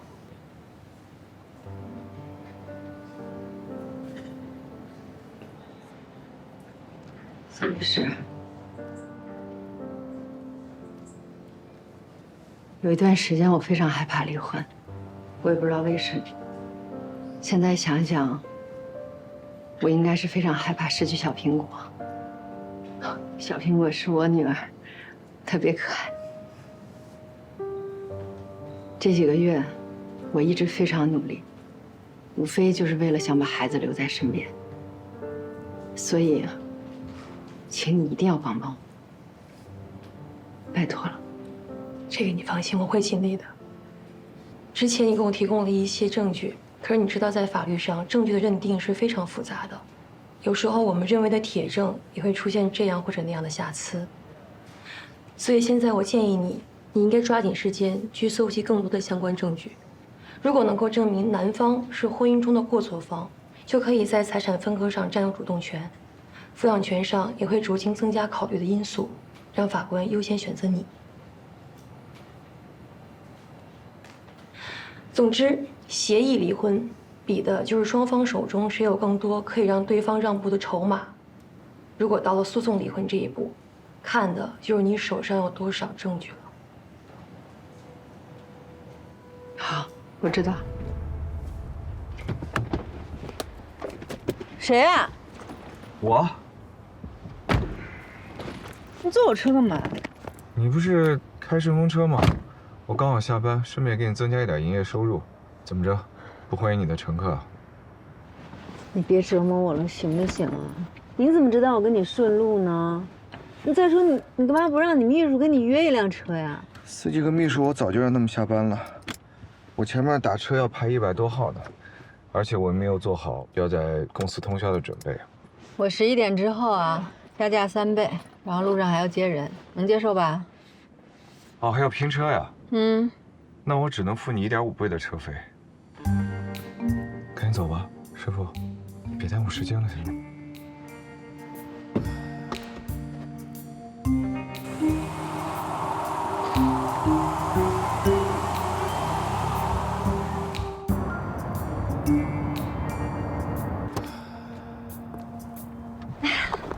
喏，送给果果的。你看，据说这个东西能升值，你可别当垃圾扔了啊！不会，谢谢。哎，你今天晚上怎么那么晚下班呀？不会是那个变态 CEO 顾许为难你了吧？我跟你说，你如果有什么事情，一定要跟我说啊！说面对这种职场黑恶势力啊，你千万不能怂，他们就是喜欢那种吃软怕硬的人。一看你是软柿子，他们恨不得把你熬成那个柿子汤，你一定得硬气，他们就乖乖认怂了，知道吗？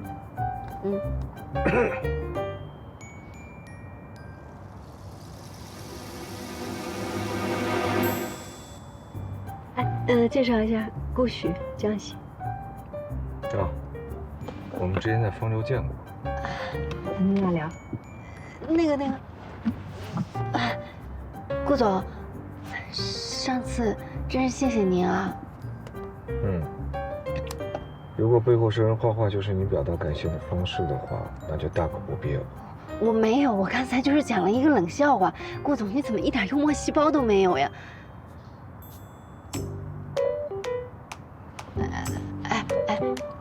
你们是不是在聊工作呀？是啊。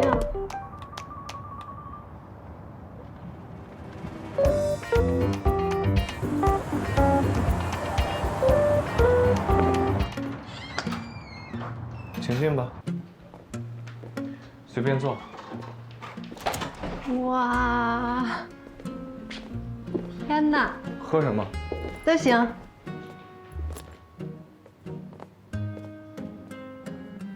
可以呀，业余生活很丰富多彩嘛。成年人的乐趣，水行吗？可以。啊，成年人的乐趣，也包括这个啊。小黄鸭调试法没听说过吗？我听过呀，但是真人用我还是第一次见。就是在调试代码的时候，你要详细的向他解释每一行代码，这样代码中不完善的地方就会显现出来。你这样，你给他放在这儿，他还能跟你有眼神交流。你是来我们家视察工作的吗？哦，对了，你家衣柜在哪儿？这些，啊。不就是个酒会吗？至于那么隆重吗？扎克伯格不也是 T 恤衫、牛仔裤吗？不是在国外吗？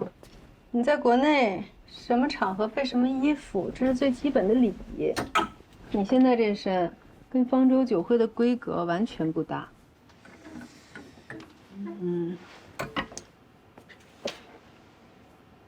这总可以了吧？就是感觉好像还少点什么。顾总。好，稍等一下。玲玲，等到你。平儿，顾总来了。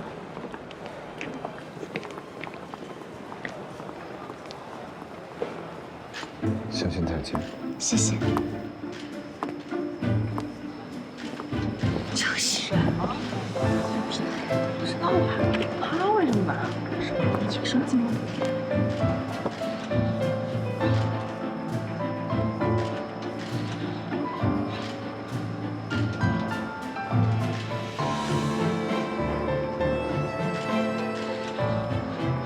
顾总，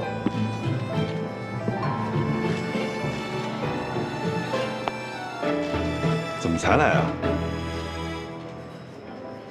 明波，跟主持人说一下，顾总来了，准备开始。好，我们开始吧。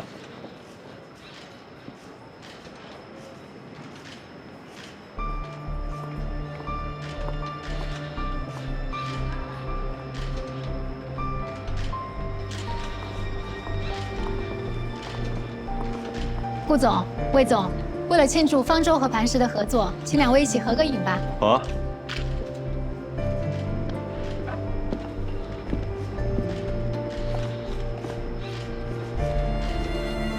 合作愉快，顾总。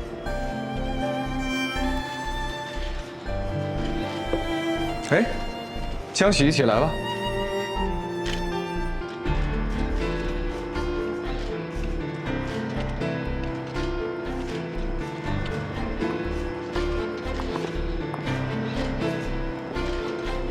顾总看这里，哎，好，上一个，别对。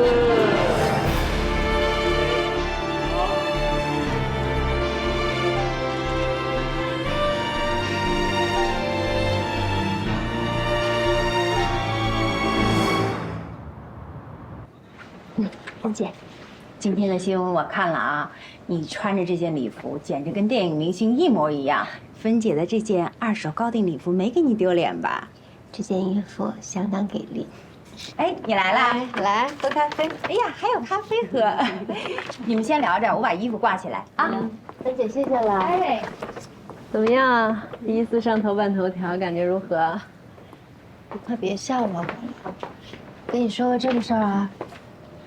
魏明今天正式升任 VP 了，以后他在这个圈子可算是有头有脸的人物了。那恭喜他了。你别不当回事儿，他越往上爬，手里的资源就越多。你到时候想顺顺当当的跟他离婚，就没那么容易了。跟他做了这么多年，我连他有多少钱也是刚刚才知道。你呀，肯定是姿态清高。你觉得提钱特别俗气，要不是因为要分家，我估计你连他这辈子有多少钱你都不知道的。他现在是 VP， 加上提成、奖金，还有那些客户给他的回扣，他的年收入是相当的可观。这是我们的婚内财产，是我这些年牺牲自己的事业换来的，这也是我们协商一致、精细分工带来的共同成果。他赚的钱，每一分都有我的一半。反正呢，我还是那句话，该是你的，1分1毫咱们都不能让。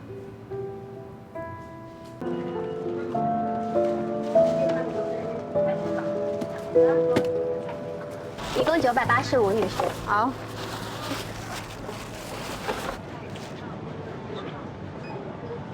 不好意思，您的卡好像用不了。不可能啊！你再试一次。还是不行。麻烦快一点行吗？不好意思，这边赶时间啊。来用这个吧。您的小票。谢谢。欢迎下次光临。好了好了，不跟你说了，到我了哈。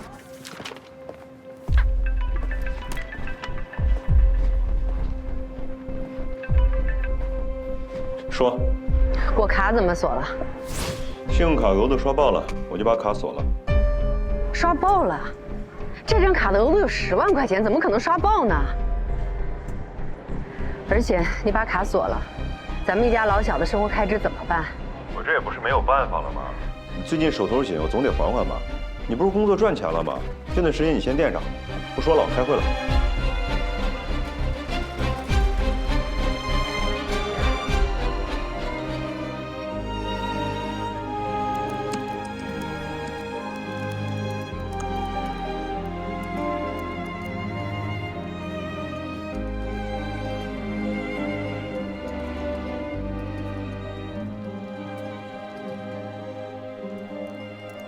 我还以为你是为了要证明自己，大周末的加班加点工作，发愤图强，原来是为了干私活呀！老板，我发誓，我上班时间我绝对没有偷懒，而且平时我不在公司干私活的。但今天对方要的急，我下不为例。像这样的初级项目，刚毕业的大学生应该也能做吧？哎，不对啊，你以前不是最讨厌这种枯燥乏味又缺乏挑战的工作吗？但是这个人是会变的呀，我现在格局打开了，我也很奇怪，我突然对这种初级代码很感兴趣。等一下，一个小程序通常预算5万块钱，层层分包号到程序员手上也就是1万块钱。愿意花费精力从事这种毫无挑战又收益低下的工作，只有一种可能性。林生，你缺钱了。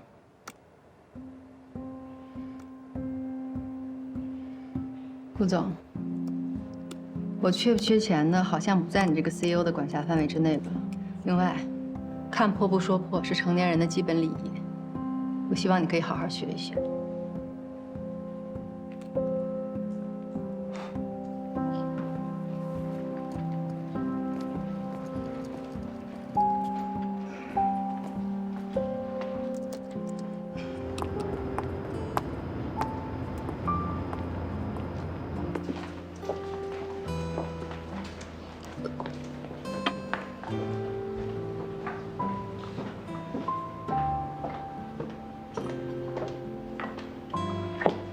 顾总，请坐。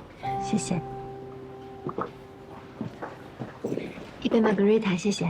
好的。顾总今天找我来，不会为了是谈工作吧？我是想向你打听关于林双的事情。林双？自从这次我回国重新见到林双之后，总觉得她跟之前哪里不一样了，好像心里边藏了很多的烦恼和秘密。但是我知道，如果我问她的话，她一定不会告诉我的。所以你就来找我。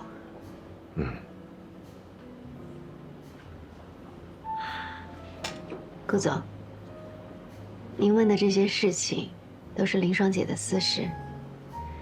你也知道，既然是她的私事，我也想请问您一下，您是以什么样的身份来问我这些问题呢？您就好吧。谢谢。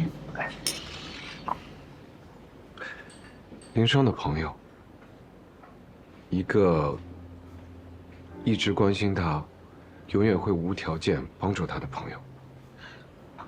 朋友，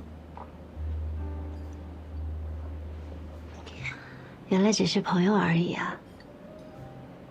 你知道我们两个是怎么认识的吗？你是魏明的下属，认识林双并不奇怪。是的，很长一段时间，林双并不知道我这个下属。我们两个第一次见面，看似是他主动约的我，实则是我精心策划的。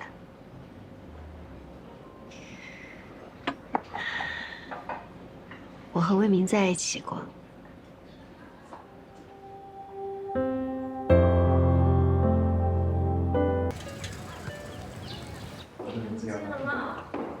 幸会了。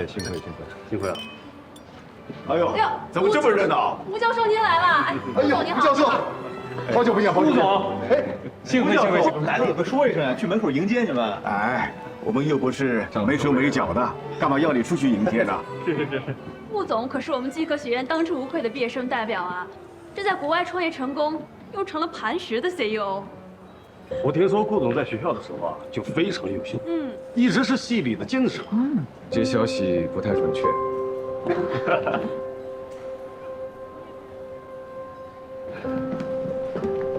哎，来，我给大家介绍一下，这个就是当年在学校一直压我一头的年级第一林双同学。其实啊，当时我最看好的学生不是顾许，是林双，只可惜还没毕业就被那个隔壁班那个吊车尾的男生给拐走了。哎，林双，后来你甩了他没有啊？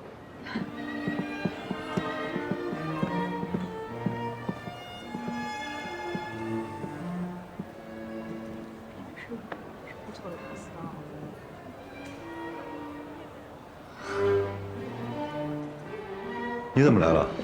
我怎么不能来啊？刚才那个叫你老公的人是谁啊？走。跟那个公司有合作。张老师，先聊啊。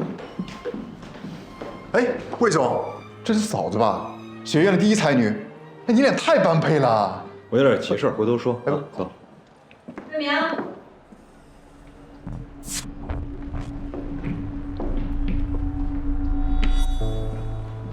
上哪儿去了？找你半天。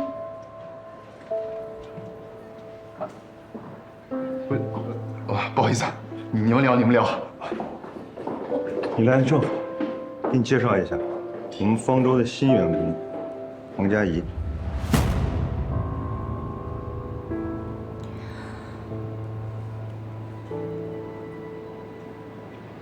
你好，黄佳怡，新来的秘书是吧？对，我是来找魏明的。公司有点急事儿，佳怡来通知我，我得先走，走吧。再着急也得分场合啊。今天什么日子？还有啊，佳怡，魏明毕竟是你的上司，你这么直呼他的大名不合适吧？没关系，我们部门不讲究这些。知道的事你不讲究，不知道的，还以为你俩有什么呢。一个大男人不要脸无所谓，人家可是小姑娘呢，还是黄董的女儿，对吧？人家不能不要脸。佳怡，你先回公司，我这边结束了就回去。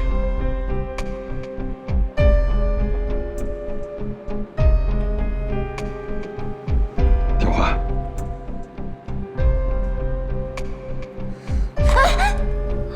怎么了？别碰我！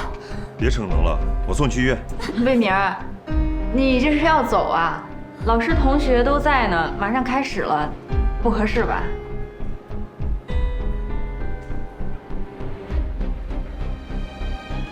林双，你跟同学们说一声，我送同事去医院。啊，说声啊，走，慢点。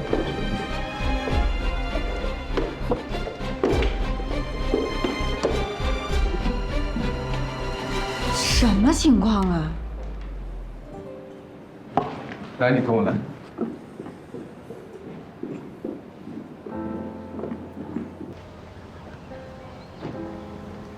谢谢。现在冷静了吗？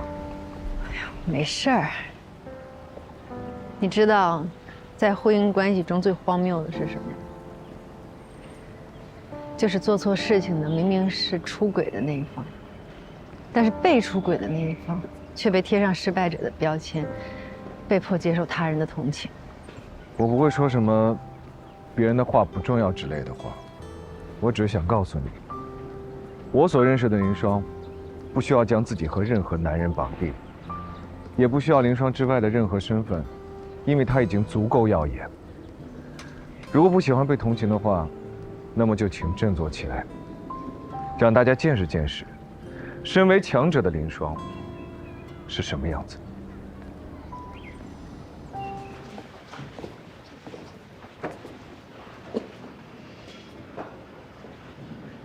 有你这么当妈的吗？你那点职业理想重要，还是果果重要？林双，你太自私了。我追求事业就是自私，你追求事业就不是自私。那能一样吗？有什么不一样？是你答应我的，结了婚以后照顾这个家，照顾孩子。那如果你做不到的话，可以不结婚，我们可以不要孩子，你事业心这么重的话，我给你自由好不好？给你时间，我们离婚吧。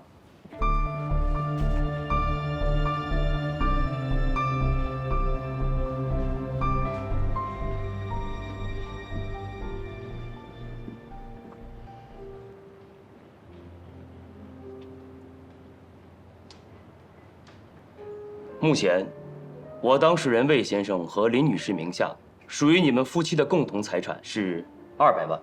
基于法规和道义，我们顾念林女士照顾家庭多年，同意将共同财产的50%，也就是100万，作为对林女士离婚的补偿。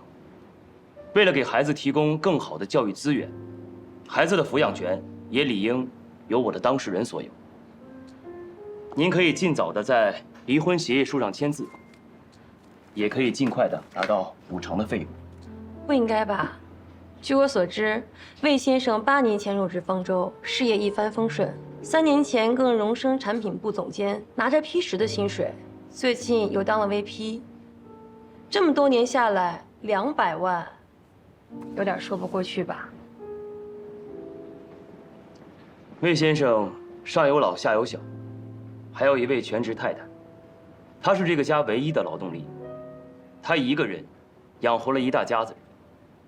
虽然收入不少，也经不起开销大。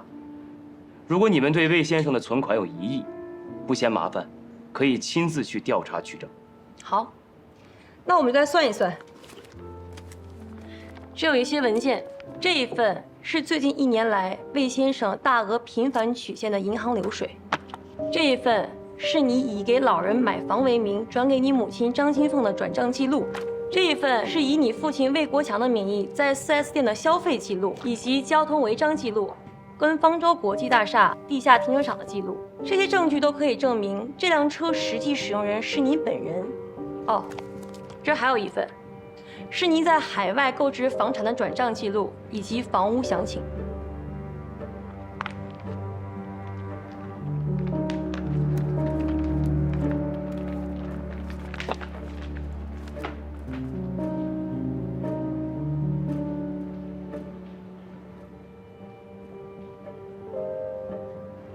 很明显，魏先生已经构成转移婚内财产的行为，而这些资产加在一起不低于1500万。根据《中华人民共和国民法典》规定，夫妻一方隐藏、转移、变卖、毁损、挥霍夫妻共同财产，或者伪造夫妻共同债务，企图侵占另一方财产的，在离婚分割夫妻共同财产时，对该方可以少分或者不分。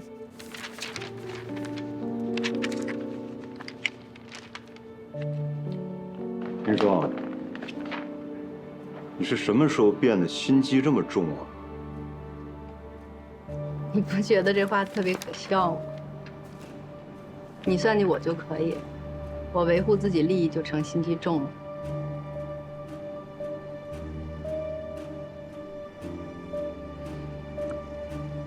你所谓的婚内财产转移的大部分金额在海外，你应该知道，这些证据在中国的法庭上无法直接使用。我们已经将海外的证据在大使馆公证认证，这些已经成理成册的文件，如果有需要，我们可以随时提交。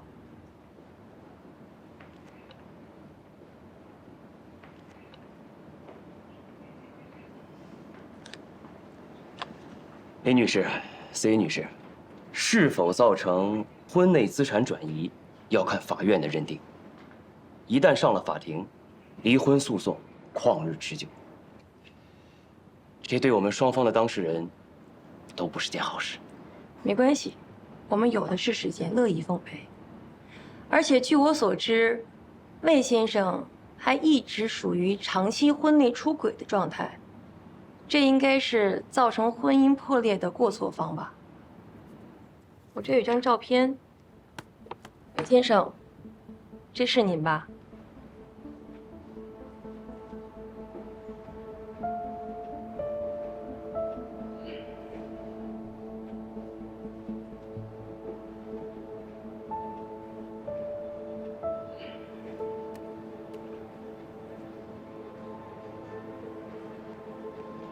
我们对这张照片的真假存在疑虑。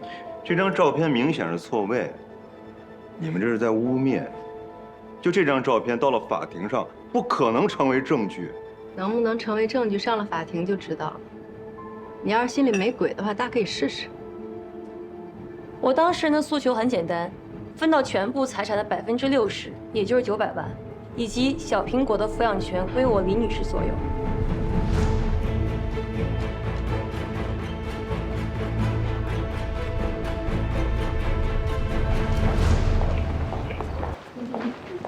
啊，就放这儿。回来了。顾许，漂亮阿姨，你带我去游乐园玩。姨带你去，我带她过去玩会儿，你们聊。不是你们这什么情况啊？你不是搬家找不到房子吗？我已经给你找好了。走吧，上车吧。辛苦啊，搬上车就可以了。好嘞。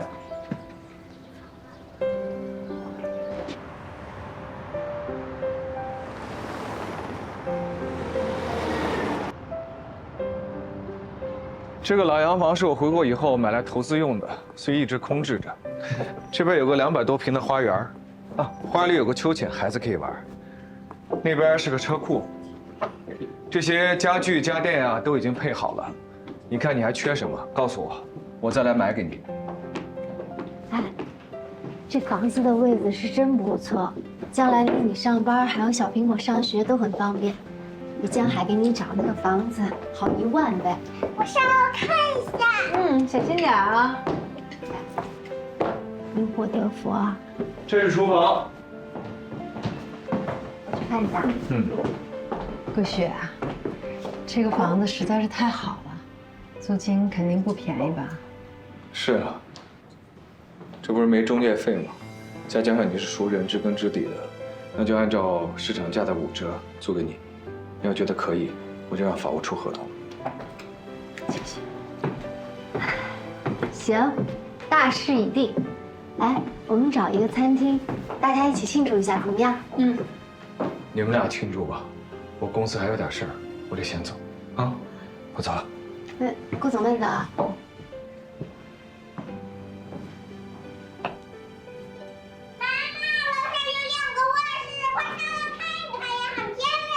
来啦！大家可能都知道了，由于 OP1 无法延期交付，方舟又要求解除合同，所以我们和方舟即将终止合作。按照合同要求，我们还需要承担一笔违约金，整个项目严重亏损，属于重大交付事故。这个责任在于 OP1 小组的全体成员。OP1 小组，OP1 出了问题。我们小组难辞其咎，对于给公司造成的巨大损失，我们深表歉意。但我是 OP1 的领头人，作为组长，是我没能及时沟通解决问题，才造成了今天这个无法挽回的局面。这次失误的全部后果，应该由我一个人承担。咱们的管理指标我很清楚，按照这次失误情况，我也很清楚我会受到什么样的处理。对于给顾总还有团队造成的损失，我应该是一时半会儿很难弥补了。我希望可以请顾总批准我辞职，这也是我身为 OP1 小组组长应该承担的最基本的责任。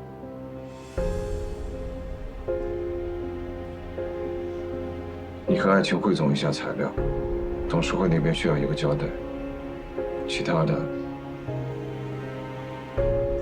HR 会跟你沟通。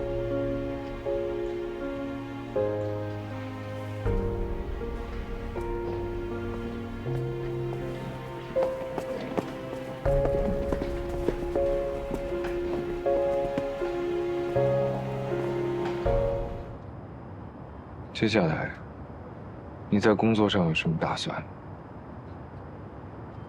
放心吧，反正我是不会再回来当家庭主妇了。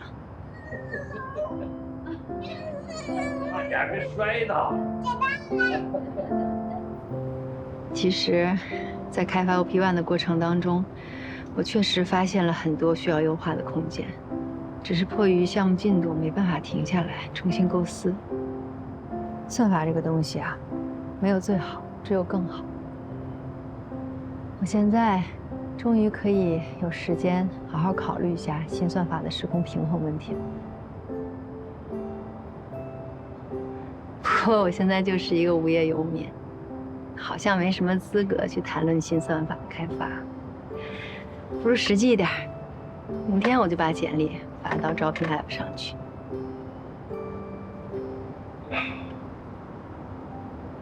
你真的不能瞎找工作。你知道我平常最讨厌什么吗？我最见不惯的就是很多人去瞎找工作，然后在自己特别不适合的岗位上虚度光阴、埋没才华。你怎么知道我新找的工作就是虚度光阴？因为你再也找不到一个像我对你了解这么全面、这么透彻的老板了。而且我也很不希望看到磐石用了那么多的时间和精力培养出来的一个人才，转眼就去了竞争对手公司。真没看出来，你不仅自恋，还很自私啊！这次方舟为了替磐石出局，找了一个小公司，做了一个山寨算法。这对于你、对于我，还有对于磐石来说，都是奇耻大辱。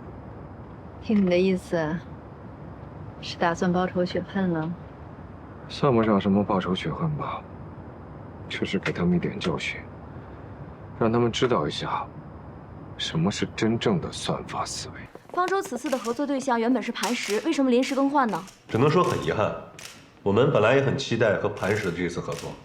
魏总的意思是说，磐石没有完成合约内容，那是不是代表磐石的技术能力出现了问题啊？这个没有真凭实据，我没法。磐石的技术能力不是魏总的一纸合同可以定论的。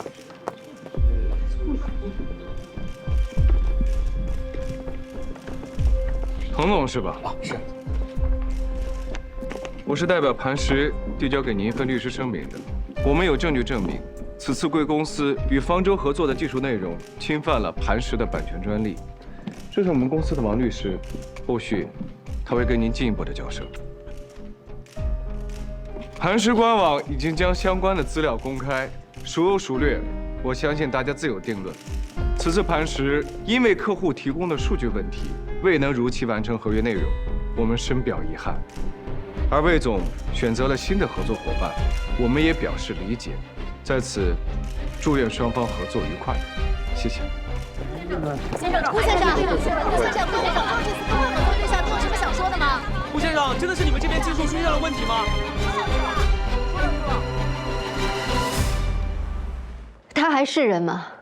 亲生女儿拿来当做自己离婚的筹码，他把孩子当什么呀？一辆车子还是房子呀？离婚分家产，抢的越多越划算是吧？虎毒还不食子呢。他真的是狠毒，他毒得毫无底线。他在这种情况下，就不能用法律维权吗？如果林双已经离婚了，因探视问题发生纠纷是可以提起诉讼的。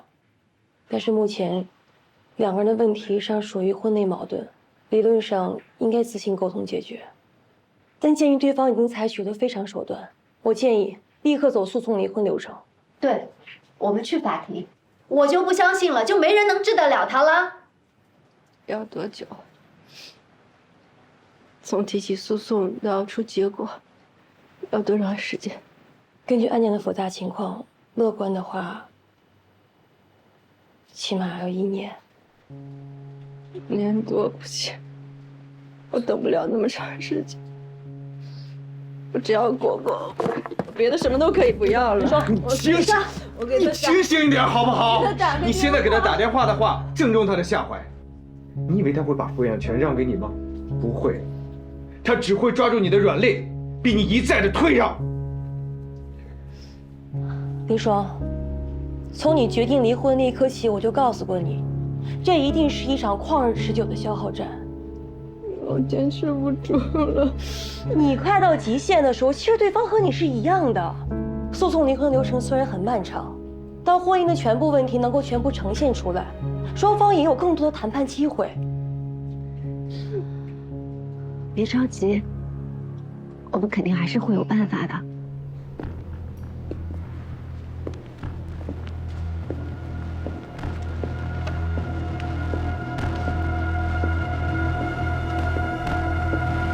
画作上的人有着心照不宣的亲密，也有着不约而同的疏离。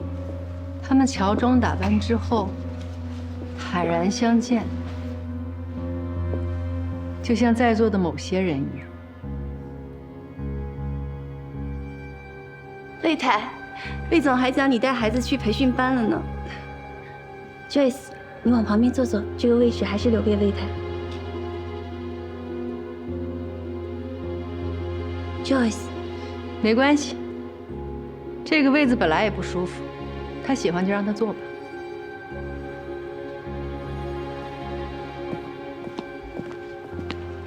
老婆，你来了也不提前说一声。你来也没提前告诉我呀。宋老师，这位是我太太林双，她对艺术品的欣赏不是很了解，说出的话不太合适，还请您多多包涵。没关系，他说的挺好的。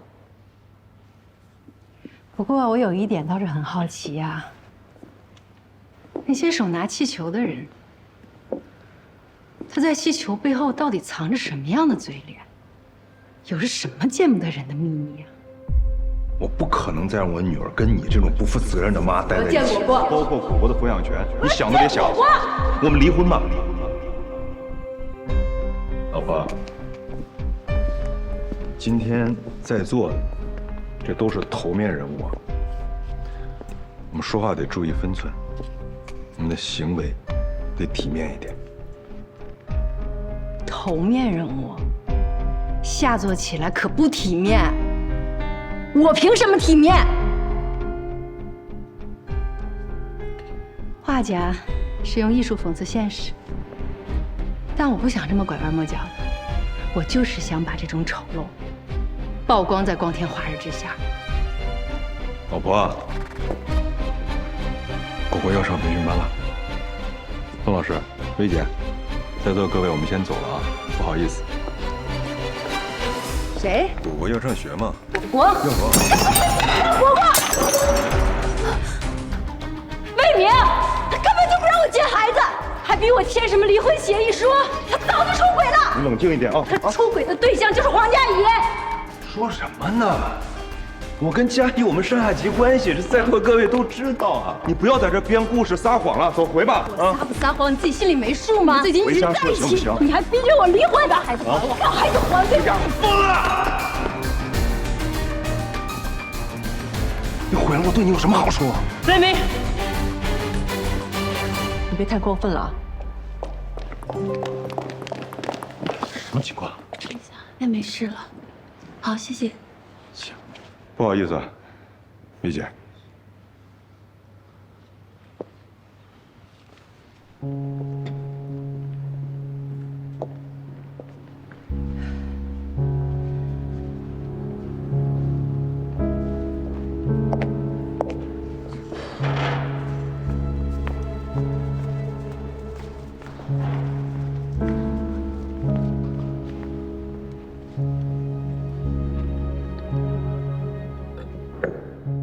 我贴了。其实今天去画展之前啊，我给自己做了好久的心理建设，结果今天一到现场，我抨击他的话想都不用想，全都冒出来了。我现在算是理解那些当街手撕渣男小三儿的人了。虽然说不文雅吧，但是太解气了，那些负面情绪一下子全都出来了，太爽。你呀，这终极一战的气势是足足的，但是你这技巧还得再练练啊。不是说好了吗？君子动口不动手，还把自己伤成这样。哎，怎么大门没关呀？我就知道你们俩还没吃东西呢，所以特意给你们打包了好吃的。手怎么了？魏明干的。还能是谁呀？哎，顾许，你干嘛去？揍他。哎，不用你去伸张正义了。林双一战成名，把自己打成了网红。手撕魏明和黄佳怡的事情，现在已经上了热搜。现在魏明已经当场社死现场了。他现在待在外面比在派出所煎熬。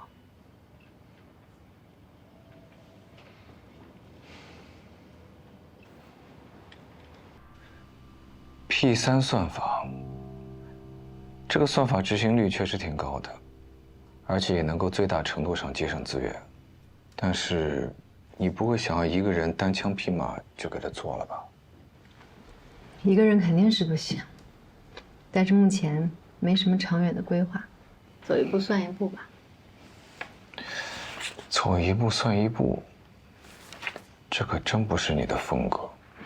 我是什么风格？想好了方向，就全力以赴直奔目标，规划性和信念感都极强。作为支持，我可以给你的P3投点钱。为什么？就因为这个草稿纸你就投资？你是什么霸道总裁上身了，还是钱多的没地方花了？我是对你的人品和能力有了充分的了解，并且有了足够的信心的前提条件下做出的判断。而且作为投资人，我是要讲究回报的，又不是做慈善事业。那你既然了解我，我也想让你给我一点空间。说实话，这些年的生活，把我的自尊心和自信心都磨得七七八八了。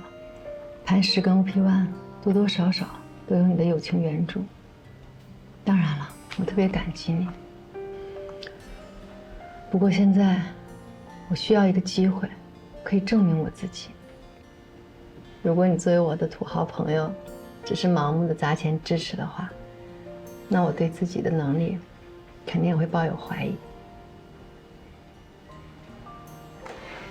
你要是真想支持的话，就多来点这种土豪外卖吧。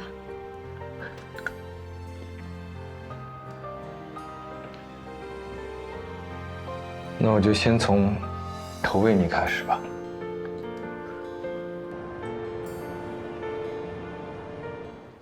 我要小苹果的抚养权。财产方面，我同意你的要求，这是我的底线。如果你不同意的话，咱们就上法庭，我奉陪到底。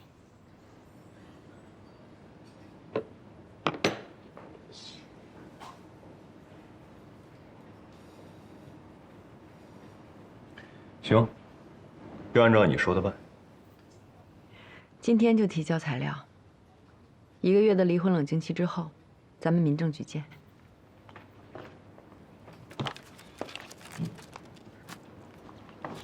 请稍等一下，跟我来一下。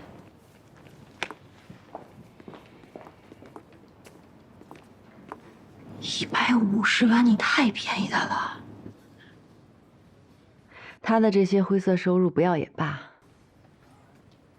他的未来会有无数个机关算尽的反噬，但我的未来还得步履轻盈地向前走。